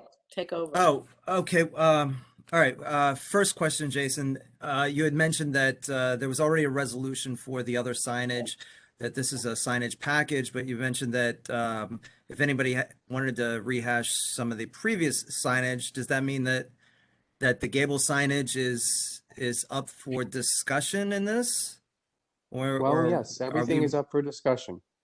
They haven't gone to the public hearing for landmarks, so they haven't presented this whole package to the commission. Okay, So, in that case, a couple of things. First, right off the bat, it looks like it's page number 29. So my question is this called the Arts Center at Governor's Island, or is this the Arts Plural Center at Governor's Island? The Arts Plural Center at Governor's Island. Arts Plural. Okay, so I think the image on 29, it appears that it's saying Arts Center at Governor's Island. I think we want to get that, make sure that we know what we're calling this. My other question, I guess, looking at the floor plans. So am I understanding that the lower level is where the cafe is? I got to scroll back up, sorry. Yes, it is. The cafe is right in that corner on the ground floor to the right. I see. Okay. So I guess my only comment about this corner sign is, at least, and I have a larger screen here. It's very difficult to read on the screen, at least, and it could be the font. In addition to that, when I just don't feel like there's enough direction. I'm not sure if I'm going down the side of the building or to the front door to look for the main entrance to the cafe. Is there some way that either the sign could be moved closer to the front door, or, I mean, it's kind of tacky to put an arrow of some sort, but is there some way that you could create a sign that would? Right. I'm sorry, Jerry, I don't mean to interrupt you, but Jason, I can't recall now, but maybe you do. Was there a more direct sign, blades and everything else, and that did not fly? And so this is a direct response to our previous comments. Do you recall? To our comments, but there were signs. There's some other stuff down the facade of the building. I thought the entrance to the upper floor was around the corner as you go up. I mean, there may very well be other things down the side of the building. Is there an entrance to the cafe? I didn't see that on the floor plan. No, I think it's in the center right there. You guys, this is hard because they're not controlling it, but. Yeah, why don't we go to the floor plan, which throws out all the different interventions, right? And also maybe a night shot when you see the connection, which is what they're looking for when it's later in the evening, and they're just announcing themselves. I do want to have another question that I want to come back to, that slide 29 after this. So the cafe is, if you see the entrance on the east elevation, in the lower plan, that's the ground floor plan. Yeah. The lower plan is the ground floor. Okay. Yes, you enter from the east into the Arts Center at Governor's Island. So it's the main entrance to the whole building. The cafe itself is immediately to the right and occupies essentially the northeast corner of the floor. At the westernmost end of the cafe is the open architectural stair that leads to the upper main gallery above. And further west of the cafe is the education and exhibition spaces. Those spaces together are the principal public facing spaces in the Art Center. Other spaces are open to the public from time to time for certain purposes, but these are the spaces that are open to the public on a regular ongoing basis. The entrance at the upper level, you'll see that's in the south elevation, the upper plan. You enter at grade to the upper level into the vestibule with the main gallery to your right, to the east. And then the artist studios, the residency program, is located to the left of the entrance from the upper level. So the logic behind the cafe sign was to indicate the presence of the cafe, but not to put it in the middle of the elevation, for instance, or immediately adjacent to the entrance, so as to sign the whole building. It's a component of the building, and so we thought that the geography of the corner, which is the location of the cafe itself, was the logical place to announce the cafe. But the entrance is, of course, quite self-evident on the east elevation. The east elevation being the end elevation, correct? With yes, the arch correct. door? Okay. Correct. Just for future, it would be very helpful to get a north-southeast arrow on here, and also what's the first floor and second floor. Okay, well that makes sense. I've been to the building many times. I know the island, I know the building, and I just think coming off of the off the ferry there, it's the first thing on your right, and it would be helpful to. It does get a little disorienting when you come off the island, or excuse me, when you come off the ferry. So, I mean that's my thoughts on the small signage. Going back to the page 29 with the gable elevation, am I seeing that there's it says Arts Center, well, this says Art Center, but Art Center at Governor's Island that's the typefaces. Let me scroll down here. In Mina regular, I suppose. It appears that it's grounded on the headers of they're not exactly the windows, but the indentions there. It appears that it's sitting right on that horizontal datum. Is that correct? Well, it really is dependent on what how long the name is going to be. Right? You're talking about the type itself, right? Not the sign plaque. Correct. I'm talking about the type directly on the facade.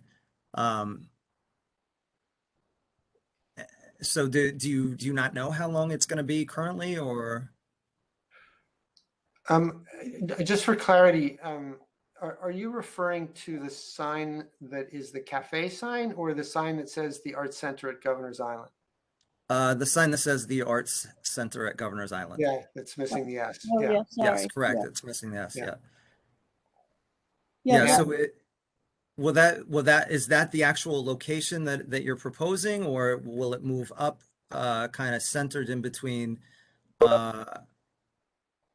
I guess with Greek Revival, it's very stripped down. There is a gable there. It's a little difficult to see, but and it also looks like there's also a ghost of a sign further up throughout the entire gable. Is that correct? Yes. Yeah. That says S Center. The Arts Center at Governor's Island signage are pin letters, and in the pediment it's stucco. like the finish of the building. Right. Okay. But it's not actually in the pediment. It kind of runs across the pediment and runs off the parapet. It appears. Yeah, it's sitting on that datum. Okay. What is bothering you? The fact that the letters are in the freeze kind of zone and it's sitting right on the edge of the windowsill or those recesses. You want that moved up?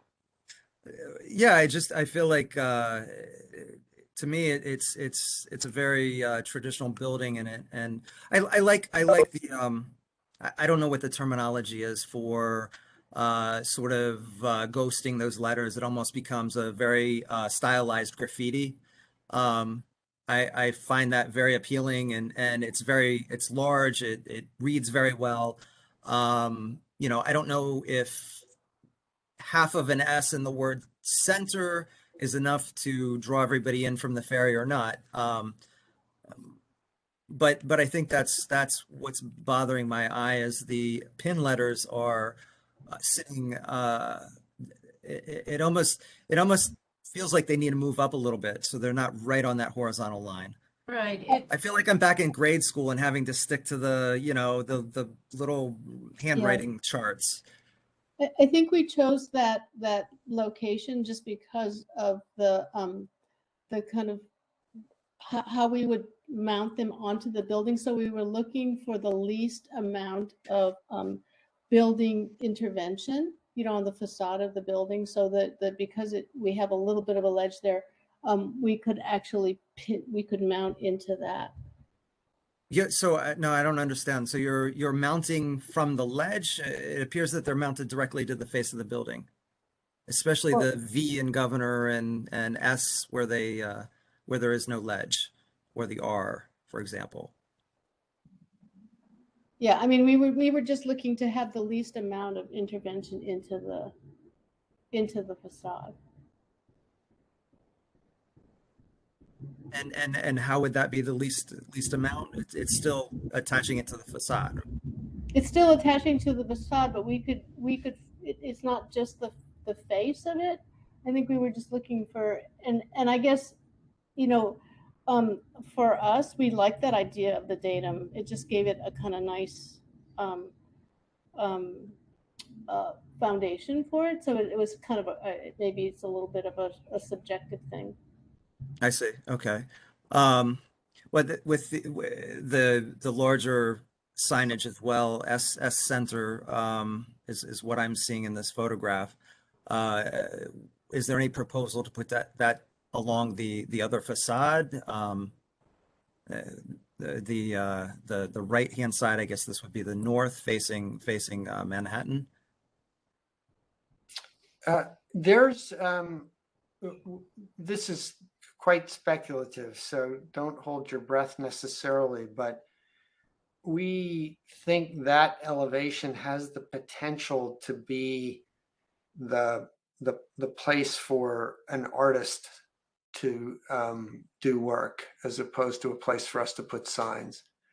And I don't mean an intervention in the building, but projection, for instance, or other strategies. So it felt like that should be left more as the blank canvas, so to speak. I see. So my last question, it's actually two questions together. Is the cafe, what is the latest ferry service at this point? And what is the latest ferry service? At the moment, like, because it's been just announced that it's open year round, at the moment it's 6 p.m. But there's a desire to have the ferry be much later, fairly soon. So we're still waiting from the trust to announce later ferry hours. And in the summer, the latest ferry is 10 and 11 p.m. on weekends. And because as we've mentioned, the fact that it's open year round, 6 p.m. currently being the latest ferry, but winter time, the sun comes down fairly early. And as you said, when you come up of the ferry, there's a lot going on in terms of orientation. So making sure that people really know from the ferry and as they walk what are the various programs is really important. And the last thing I will say is that during the winter season, and now that is open to the public, we will be at the Arts Center with the cafe, the only indoor space for the community to gather, for people to come in, to have coffees and so on. So there is this great opportunity to really make sure that people know about it. And it's really important for the community, for the visitors, for the tenants on the island.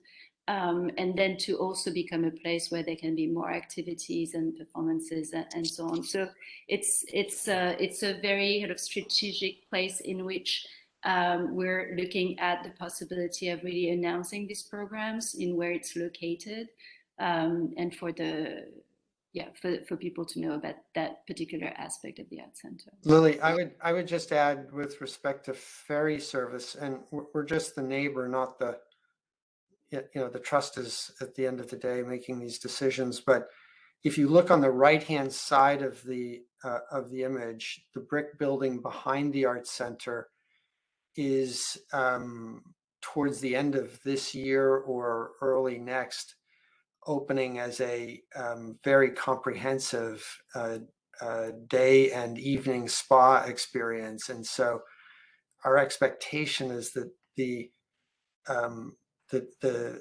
ferry service extending into the evening will likely coincide with the opening of that quite significant facility. And my last question, I guess, would be with the cafe. I'm sorry, Alice, just one last question. I would assume, I know this is about LPC and signage, but I would assume that the cafe at some point will be coming back to the community board for a liquor license. We absolutely expect that as the traffic increases, access increases, the day part ferry service increases, that the menu will expand and that we'll be back to you for a liquor license. We don't know exactly when that will be, but yes, that's our intention. Jerry, that's not in our purview. We're just here. No, it's not. I understand. Okay. However, the illumination is, and I just want to understand the full reason for asking for the illuminated signs. That's all. No, we expect that it'll be an evening venue, and that it will be an important piece of the programmatic element of the Arts Center, in that it will sponsor performance and the art of performance as practiced by many of the artists that will be resident in the Arts Center. So we think that evening performance venue could be really terrific. Thank you.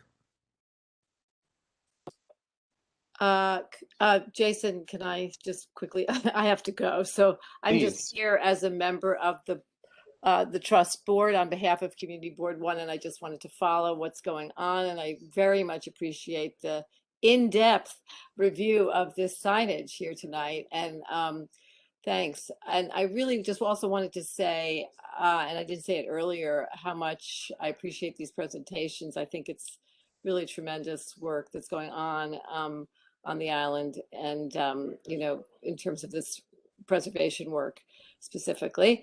And I just wanted to give a hip hip hooray. In terms of the signage, it's actually something that's been very interesting to me, and I'm delighted to not see those see-through signs, which I always found very frightening. And I probably shouldn't say this, but it was a little bit of an Arbeit macht frei feeling to those see-through signs for the Swassons Landing. And I'm just curious, so that it looks like you've changed the font. So I think it was called the Guppy Sans pentagram font is no longer being used, if I'm not mistaken, on the sign. I'm not talking about the illuminated sign, I'm talking about the Arts Center, and thanks for pointing that out, Gerald. Is that a different font? Is there any consistency with the entry graphic in terms of letter type throughout the island? I'm just curious. Hello? And you're on mute, I think. Yeah, hi.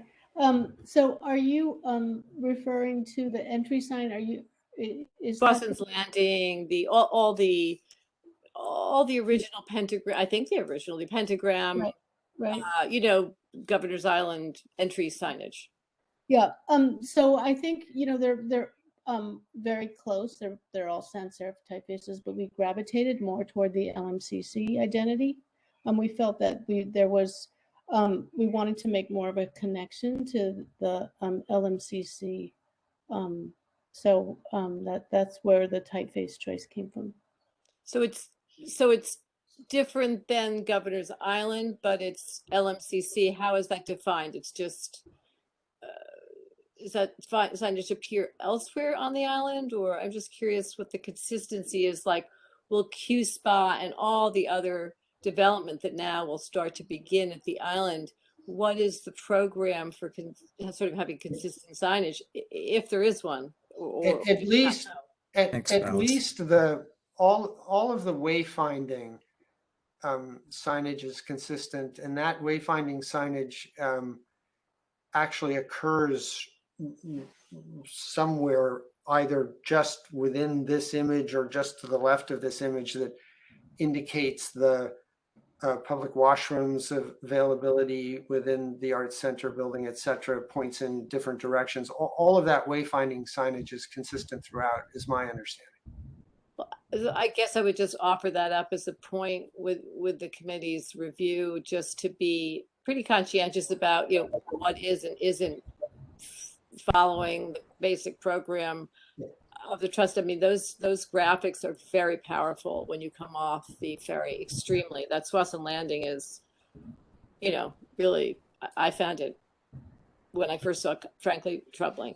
But I've gotten used to it, and it has an elegance. And so I would just hope that as we start to see the island develop, that there's some sort of program. Pentagram began the game, I think, and now this is something different on this particular building. And maybe each merchant or commercial enterprise, whatever's going on there, will be different. I suspect that's fine. I just, as you're pointing out, I just hope that there's consistency in terms of the wayfinding, as you're pointing out, or just getting people through.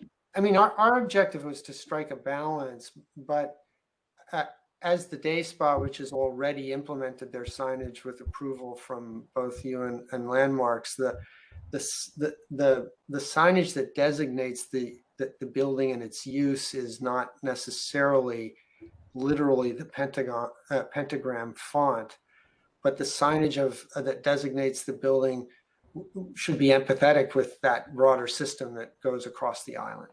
That's helpful. So it looks as if each building will have its own signage, and the sort of getting around the island will be the pentagram. Is that correct? That's really helpful. That's our understanding. Thanks a lot. And thank you very much for the presentation and all the work you do in the preservation efforts and such. Anyway, I'm signing off. Thanks very much. Thank you. Thank you. Anybody else from the committee? Anybody else from the committee? Anybody else in the room that's not on the committee that's here to say something about it? I see Todd Fine was in here before. I don't know. Just anybody else before we close this? Well, I could just add that I know that there might be, various fonts on this building.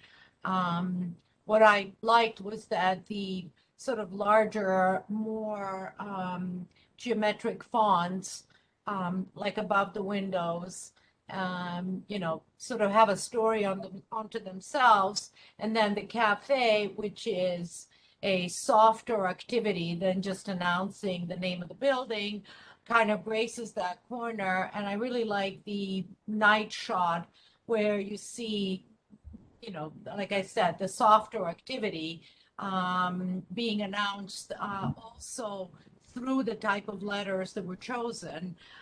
So I like that juxtaposition there between, the sort of more rectilinear types, and then the corner with the cafe announcing itself in a slightly different font. I thought that was kind of charming. Anyway, I'm done with that. I'm very much in favor of this.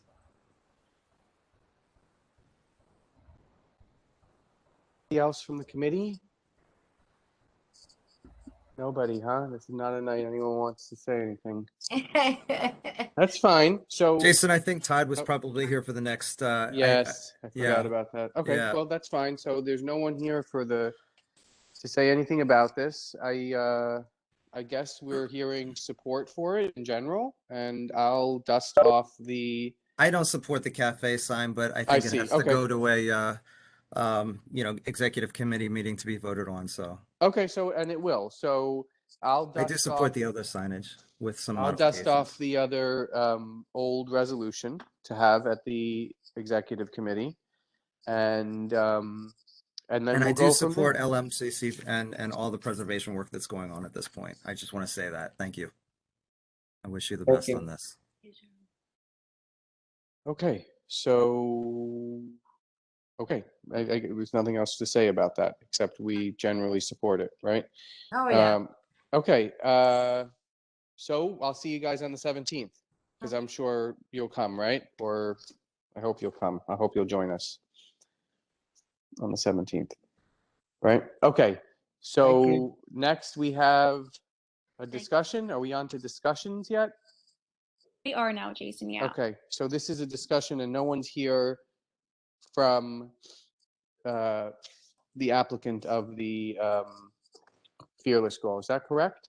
We don't. They Okay. weren't planning to come to attend tonight's meeting to give an update, but they have given me an update internally, as well as I received a response from LPC. Yeah, who are you corresponding with at LPC, by the way? Just wondering.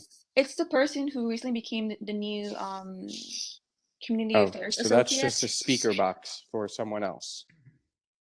Right, yeah.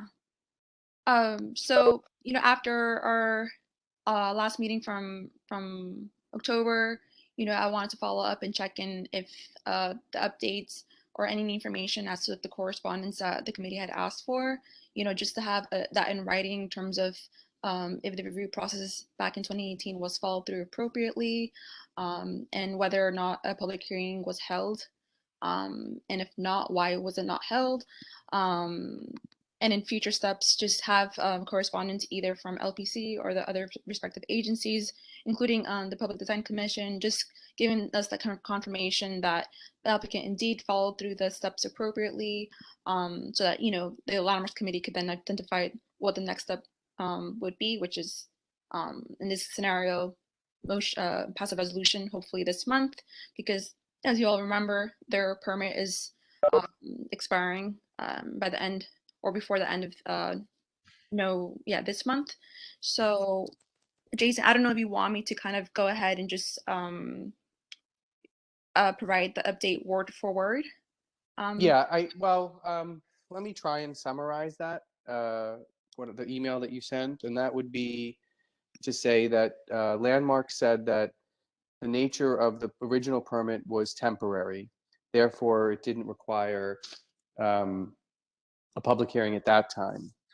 And then any extension of that permit also doesn't require a public hearing. Now, it sounds like after you go for more than 3 year worth of extension, then you have to have a public hearing. And that's why they came to us this time. Is that correct, Jennifer? Correct, yes. Okay. Now, because it's temporary, because it was originally temporary, that was also some sort of a workaround from the Public Design Commission. Is that correct also?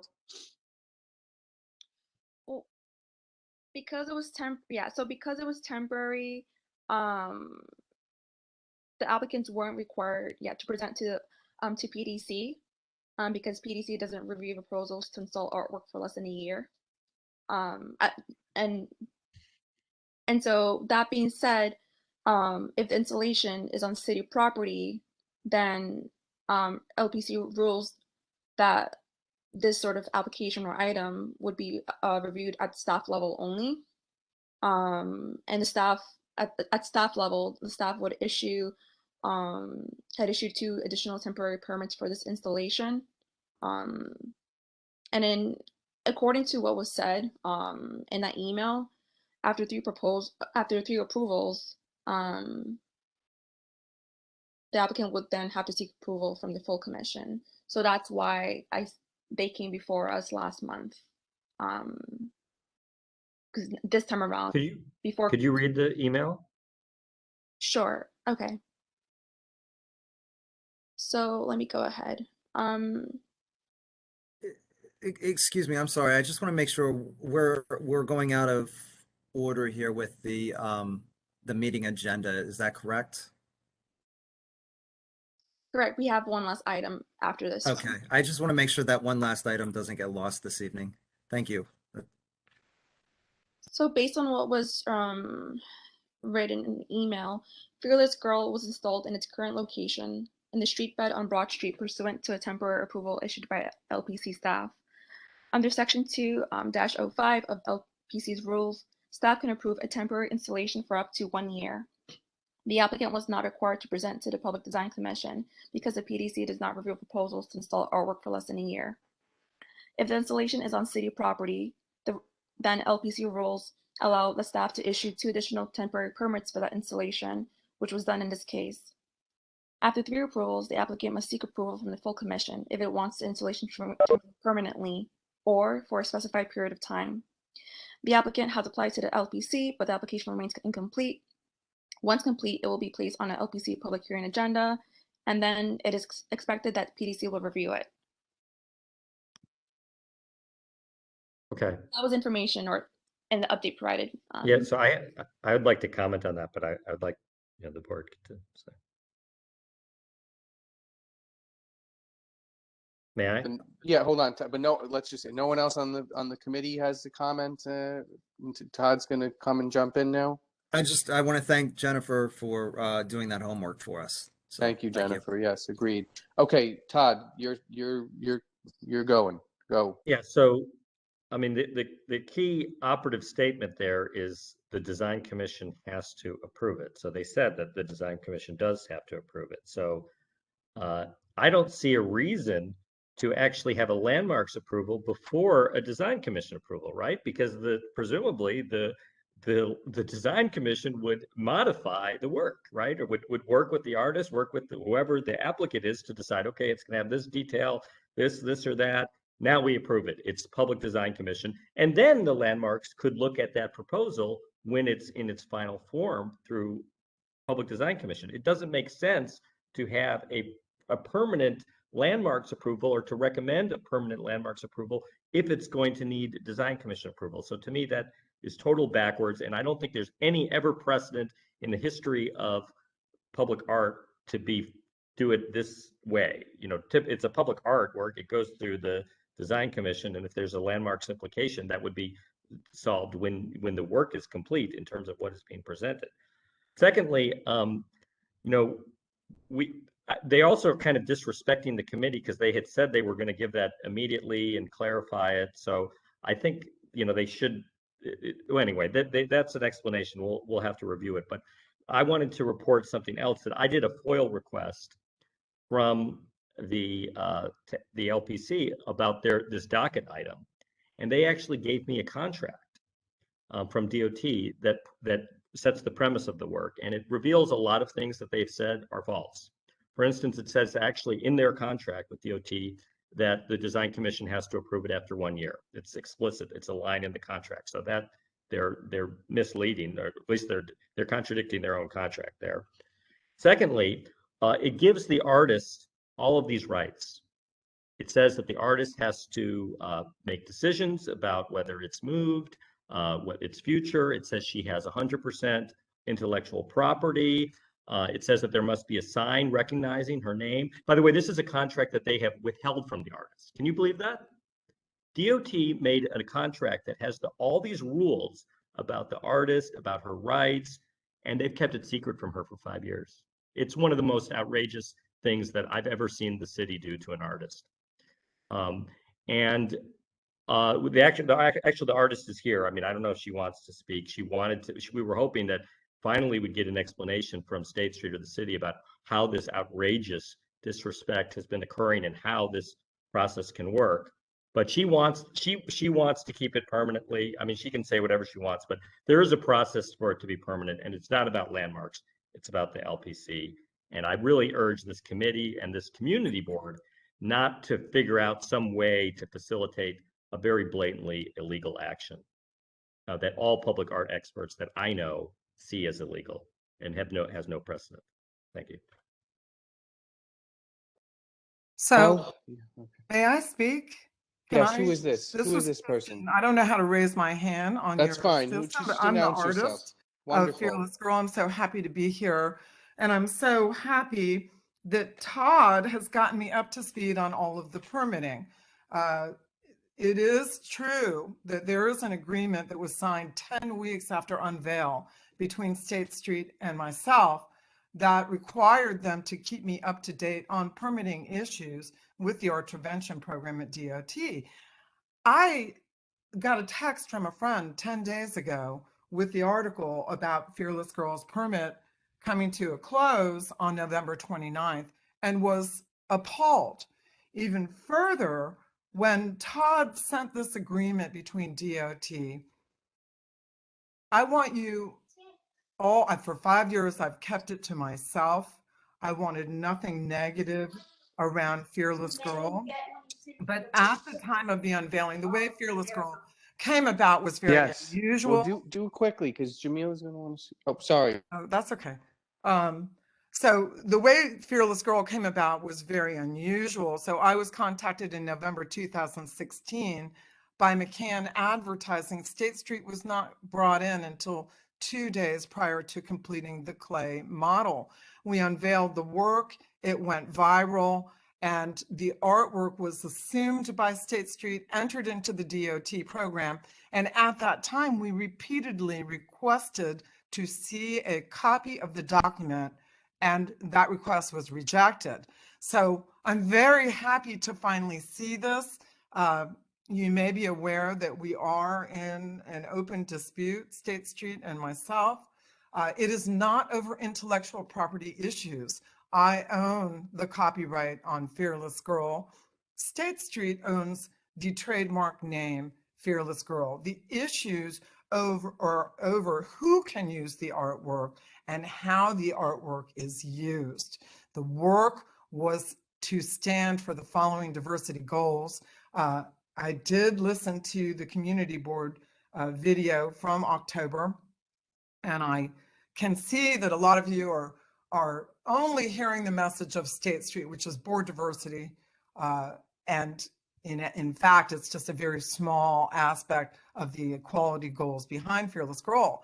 And she stands for equality and for equal pay and for equal education, for the general well-being of women, for the education of young women, and for education in the workplace, for the prevention of prejudice. In my opinion, I think that Fearless Girl is actually a tangible symbol for the women's movement that must remain. So I'm here. I want you all to know I'm willing to work with the city in whatever capacity to ensure Fearless Girl can remain as a symbol for equality. I think that what I could do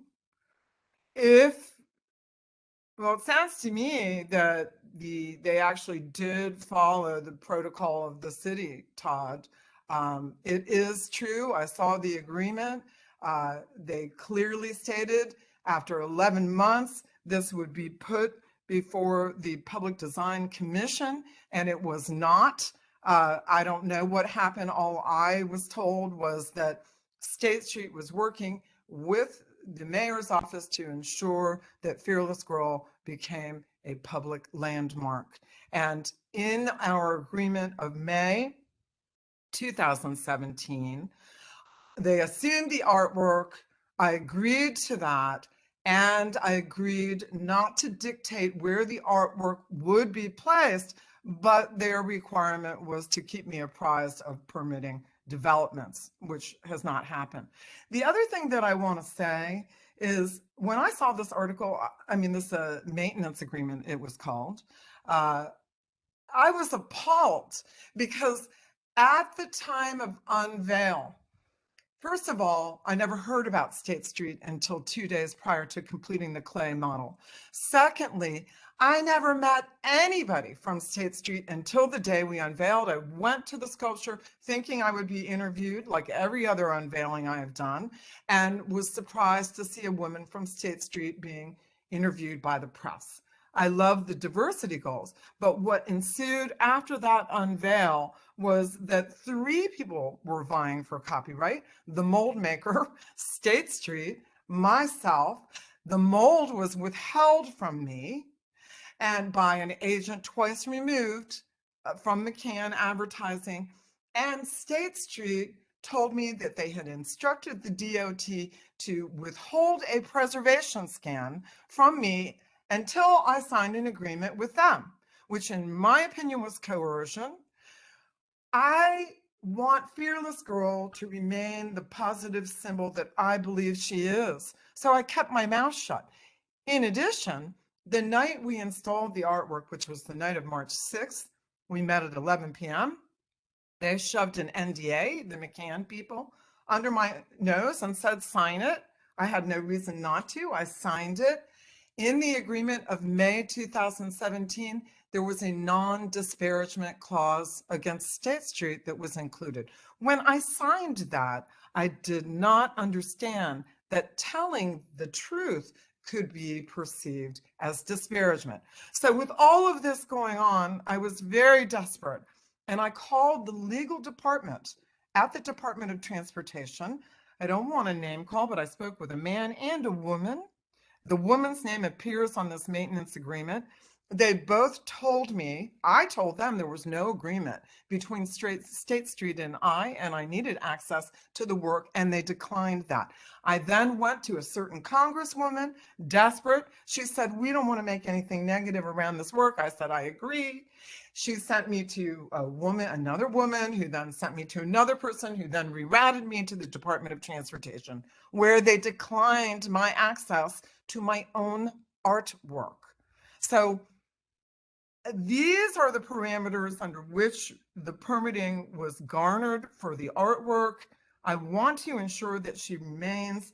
I think it's important for the public entities, the government entities that make up New York's permitting process for public art, to understand what happened. So State Street, they have breached their commitment to uphold those goals that we agreed this artwork would stand for. So I'm telling you now, I can provide you with an artist's proof, if it should come to that, that the city would actually be able to own. And I can start my video. I understood that the practice here was not to be visible. So up to you. What's the content of the video? Like, it's the story of what you just told us? Oh, no, I'm just saying video so you can see my face. Oh, no, that's welcome. We'd love to see you. Well, yes. Okay, But all right, well, it's 2 up to hours you, to though. I don't know. There I am. Hi.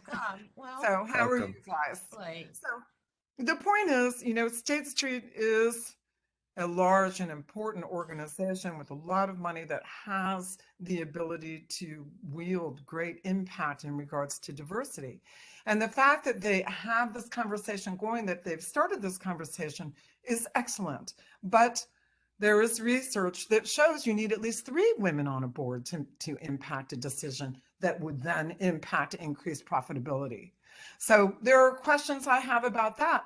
The point is, it is my artwork, and I wanted to use it to create an educational program. I wanted to use it to start Fearless Girl Awards, a black tie event in New York City that would be talking about the STEAM studies, science, technology, engineering, arts, and math, that help people to be better leaders. So I was told, okay, well, you can do an awards ceremony. You just can't call it Fearless Girl Awards, which is ridiculous. So I did relinquish trademark, but I relinquished my trademark filing in order to assert the copyright. I did not have money to fight State Street in the courtroom, and I still don't have it. This lawsuit has cost almost $2.7 million. And yes, I've sold the work for a lot of money, but it doesn't cover that expense. So that's the reality. do you feel that they hijacked your message? Oh my God, they hijacked it. They bulldozed me, really and truly. They took it and turned it into their own advantage. To their brand. And it wasn't, I found an email last night under Todd's suggestion, and I think it was a good idea. I wrote a letter that I sent today to the LPC, the PDC, and the mayor's office in hopes that they will kind of stop and take a look at this maintenance agreement. In the agreement, State Street acts as a power of attorney for me. Without my knowledge, they make, assurances to the city, and they are named as a contact for me without my knowledge. And that bothers me a lot. So I am coming forward at the risk of a second claim filed against me. But you should also be aware that that claim that was filed against me, it came when my clients in Australia, a law firm who had advocated for 20 years for equal pay, put an announcement in the paper saying that they and two superannuation funds, financial organizations only found in Australia, were going to unveil a casting of Fearless Girl at Federation Square in Melbourne. We told them not to use logos. They used logos. I agreed not to sell to a financial. I did not. But I never, ever agreed to bar the some 60 million people who work in finance from participating in the ideals or an unveiling of Fearless Girl, you understand? So the point is the work was to be shared with all of us for good. The United Nations wants to use her. Plan International, a children's advocacy group in over 75 countries, wanted to use an image of Fearless Girl to promote the Day of the Girl Child. And after 2 months of lobbying, Fearless Girl, State Street declined that use through a co-approval clause they snuck in at the last minute. I spent another 2 months with another lawyer trying to find a legal loophole to allow them to use it. Yes, were you going to ask something? Are you finished? I mean, I have some comments. I could go forever. I know that. I'm mad. Well, I don't know, Jason, can I ask a question or make a comment? Sure, yes, please. Let's question everything. Okay, so I'm Laura Starr. I'm a landscape architect on the community board. And, I'm sorry for all the crazy stuff you've been through with your artwork. I still think, as a landscape architect on the community board, there is a question of where is the best place for your sculpture and is it appropriate where it is? And I think it does need to go through the same process that all other artwork has to go through to get cited, at a major historic intersection of the city. And I think there's a whole question is it appropriate to have any artwork there? Is it appropriate to have your artwork there? And I would like to see that process happen. So it's not, specifically about your artwork. It's just about a kind of urban design and historic preservation process and, doing the right thing by the longer arc of history. So I'm not necessarily directing that towards you. I'm directing it towards the committee. And, I'm not on this committee, but I am at this meeting because I feel, really strongly about this. I actually have a lot of issues with it at that location. My office is on that street, and I find it, I have issues with it being across from the stock exchange, and I actually, walk a different route home from my office so I don't have to go by the girl thumbing her nose at the stock exchange, even though I'm quite a feminist. So that's all I have to say. Oh, Laura, thank you. That's very nice. Thank you. Excuse me, Vicky, could you expand on exactly why it bothers you that she's facing off against the stock exchange? Do you think it's disrespectful somehow, or can you put words to that? Yeah, I do think it's disrespectful. Well, you understand that the message is that there need to be women. You know what? I'm a feminist. I'm a mother. I run a business. I employ 25 people. I don't feel like I need to make everything political, and that's just my opinion. I find it really offensive that this girl is basically saying F you to the stock exchange. And, I think as long as we're all benefiting from a democratic country that still has, this economy that is, relatively, not socialist yet. And, for those of us, like, I basically feel if you have a pension fund invested in any stocks, that you're part of the stock exchange, and it's an institution that we're all living by. And, I'm not a Republican. I'm not like a financial person. I'm, in the art world, but I find it really offensive in that location. I think it's a great work of art. I agree with the message. I disagree with it really strongly in that location. And I feel that it needs to go through a real process. Yeah.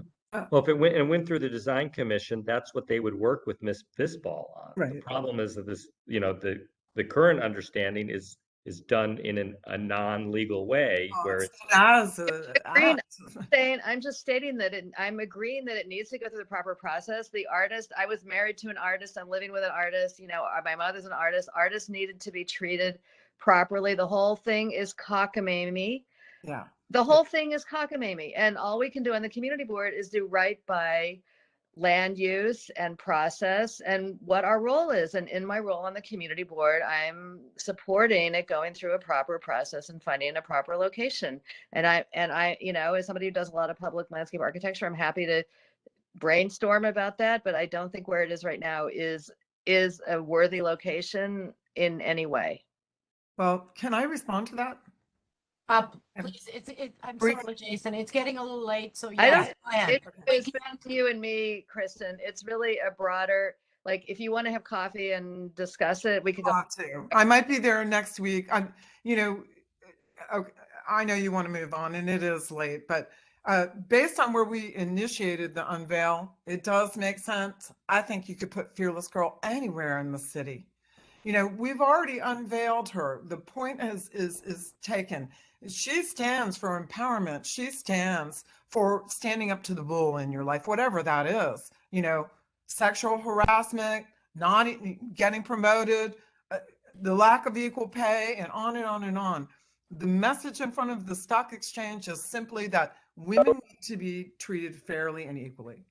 Right, and that message can happen in a lot of different places. So I think we should move on. I mean, this is not my committee, but we could talk about this forever. Right, and I'm happy to, and I would like to meet you, and I admire your work. I just don't, I'm just speaking out against the location and against the process, which, unfortunately, you were also part of the kookiness of it. So, anyway, that's it. I'm gonna lower my hand. Thank you for letting me speak. Laura, thank you so much. I had almost an identical census last when the project was presented, almost verbatim. And so thank you so much for coming on tonight. I definitely agree with what you're saying.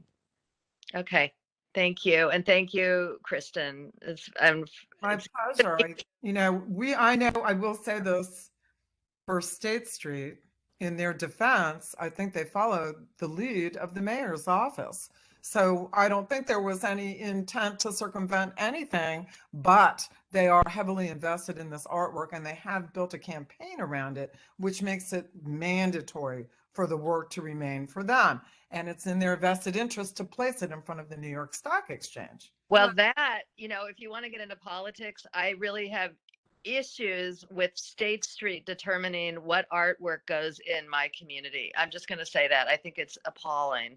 This is not a statement on you or your artwork. And I'm going to get off this now. This is way too political for me. Bye. Bye. Nice to meet you. All right, Jason. What are we doing with this? Well, I'm just going to make a closing statement, and that is that, it doesn't have to be the closing statement, but I also appreciate the statue and artists and female artists in this man world of even art. But I also, as a preservationist, it's not about the stock exchange building. It's about we're already ripping down statues of Thomas Jefferson in Lower Manhattan. and there was never a statue on this very old and historic street. So to put one there in 2021 of any kind, it just doesn't seem appropriate for that block.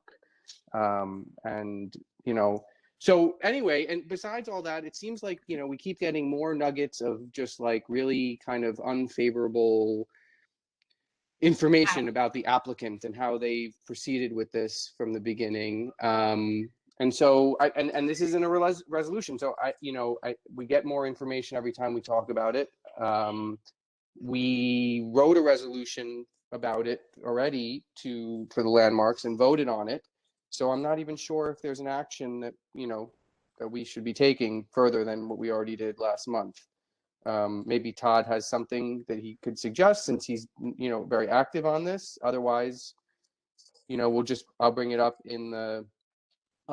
the new information at our full board meeting in our committee presentation and see where it goes from there, unless anybody has another idea.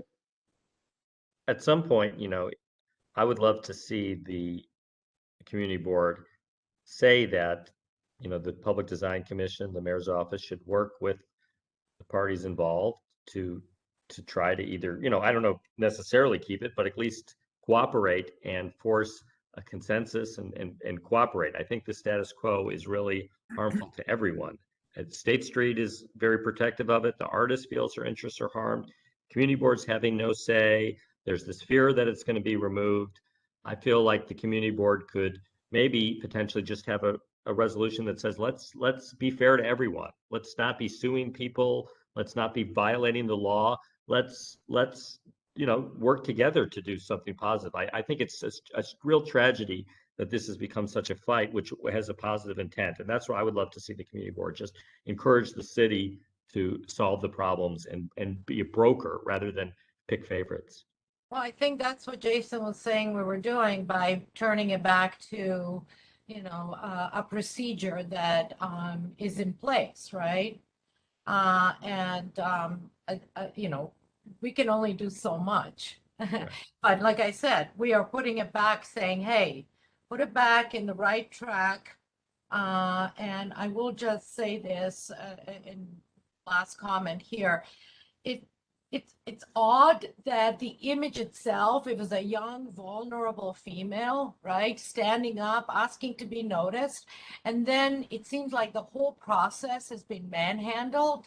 I love men. I work with men all day long. I have, you know, I don't want to go on about that, but I would say that this was manhandled, and the mayor and State Street, which is probably predominantly run and ruled by men. So this is the word dichotomy is ridiculous, right? What this statue stands for and represents is now being, you know, hijacked by this group of men, and it just seems ridiculous. So anyway, on that note, we've beaten this to death. You know, what has happened to me is kind of what we placed manhandled there in the first place to stand up against. Yes. It's really, really awful. And for that matter, even though Fearless Girl was birthed in finance, I don't see her as financial per se. I mean, precisely, and we feel it. I feel it. Laura feels it, which was our problem. She went nuts on the social media. It wasn't about board diversity. It was about, you know, oh my God, the little girl struck a chord with me. So I listened to your guys' meetings. I just want you to know that, you know, women are there are more women.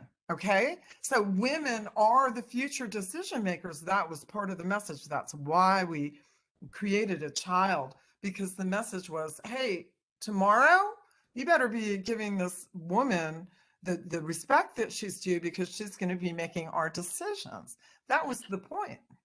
Yeah, they hijacked. And it was really, you know, I made that thing in 2.5 weeks. It's not about this is a classic piece of art. This is a piece of art that became a social message. And because she's a social message that impacts not only women, but men, I believe she needs to remain. and I will do everything in my power to make that happen. I don't want to usurp State Street, but at the same time, I need to reclaim all of the ideals that this artwork stands for. Yes, you And do. they have been hijacked. Yes. Perfect Yes. word. Thank you so much for being here I'm tonight. so happy to be here. Very nice to meet you guys. Let me know if there's anything that I can do. Yes. Thank you. Thank you. Jason, we have Last one. item. Yeah.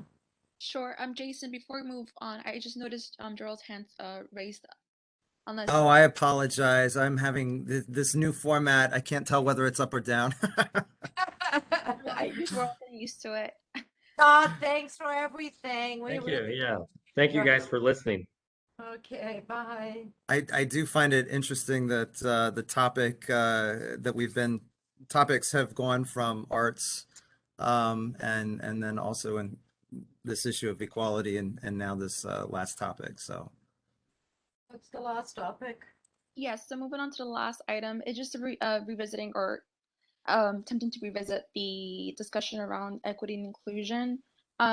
There was a sort of idea that Alice Blank wanted me to bring up before the committee, but unfortunately she had to hop off. It was something specific to the open restaurants text. So her idea, and I'll just relay this in word for word, straight from her, that the idea is that the landmark committee might want to think about the comments about how the open restaurant seeking permanence of sidewalk sheds will affect landmarked buildings. And her point was just that the amendment will allow these story-high, often plastic enclosures to interfere with appreciating facades of landmarked buildings.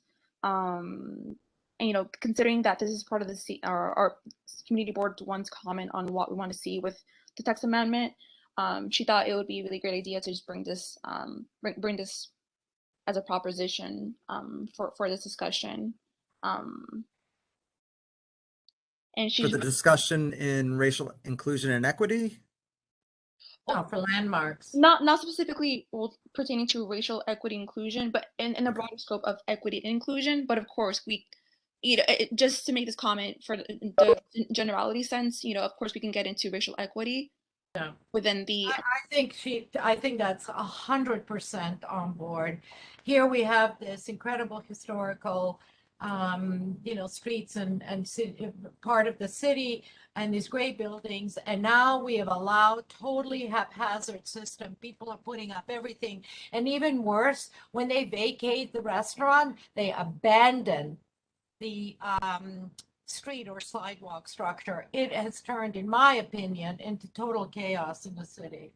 So I really appreciate Alice bringing this up. You're absolutely right, Vicki.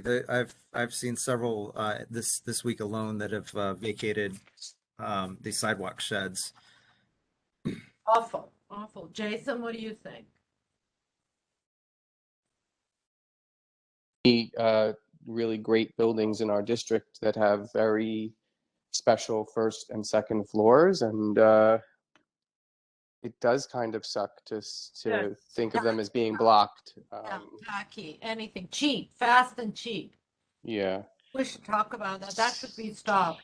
So it's Vera, I'm sorry. So in terms of what Alice is saying, which I do agree, we seem to all agree. So what do we want to do about, how do we address that?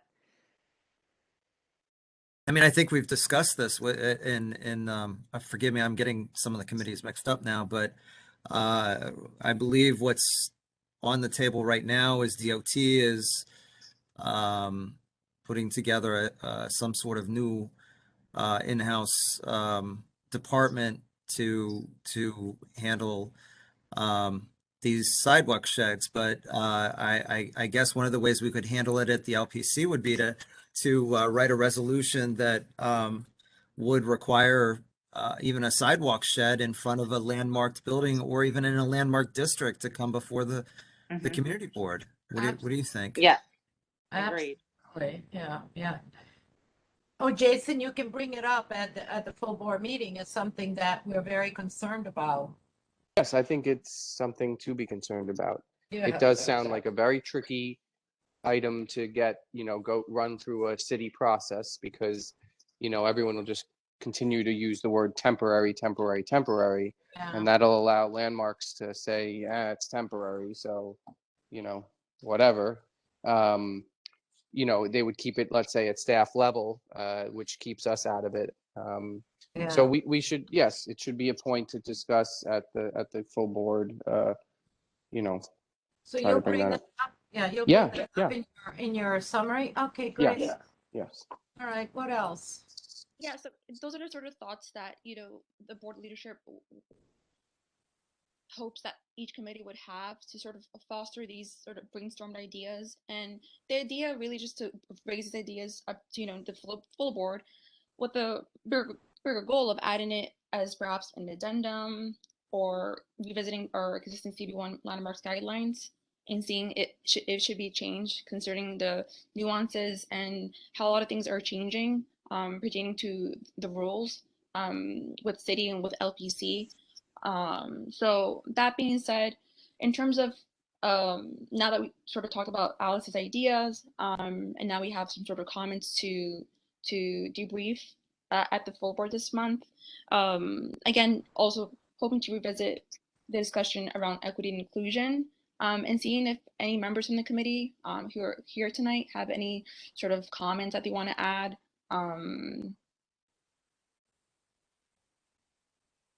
Well, I would say we're all for equity and inclusion. It is, however, an uphill battle on just about every front, as we just saw with this artist.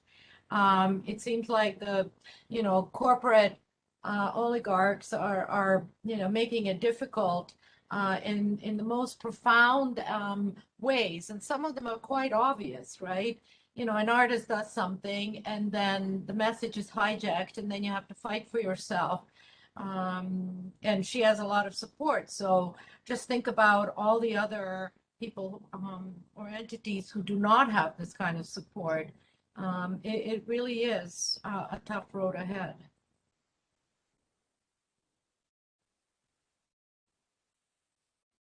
I guess we do whatever we can to Agreed. support this, Yeah, I mean, that's what we right? just saw is totally, it's only one Right. part of it, but it does represent it very well. It's an uphill battle, but we're ready to face it, and we're definitely supporting it. On the other hand, we're just a community board giving advice. So other than that, I'm not sure what else we can do, or at least tonight. No, I just I'm thinking in terms of our committee or landmarks and preservation. How are we, in that context, what can we do to ensure equity and inclusion? Well, unfortunately, landmarks is ruled by a lot of, ruled by a lot of rules. And so I guess, we all have to follow that. But if there is blatant, discrimination, then we definitely speak against that, right? Absolutely. I would love to see more inclusion at the landmarks level, both committee level and What else? What else can we do, even Jerry? What can we do to include? I mean, we treat everyone sure, fairly absolutely. equally. And I certainly speak for myself. But there's zoning and landmarks and building code, and we all adhere to that, and we should, but what else can we do? I mean, if someone comes up with something, we'd be delighted to review it, right?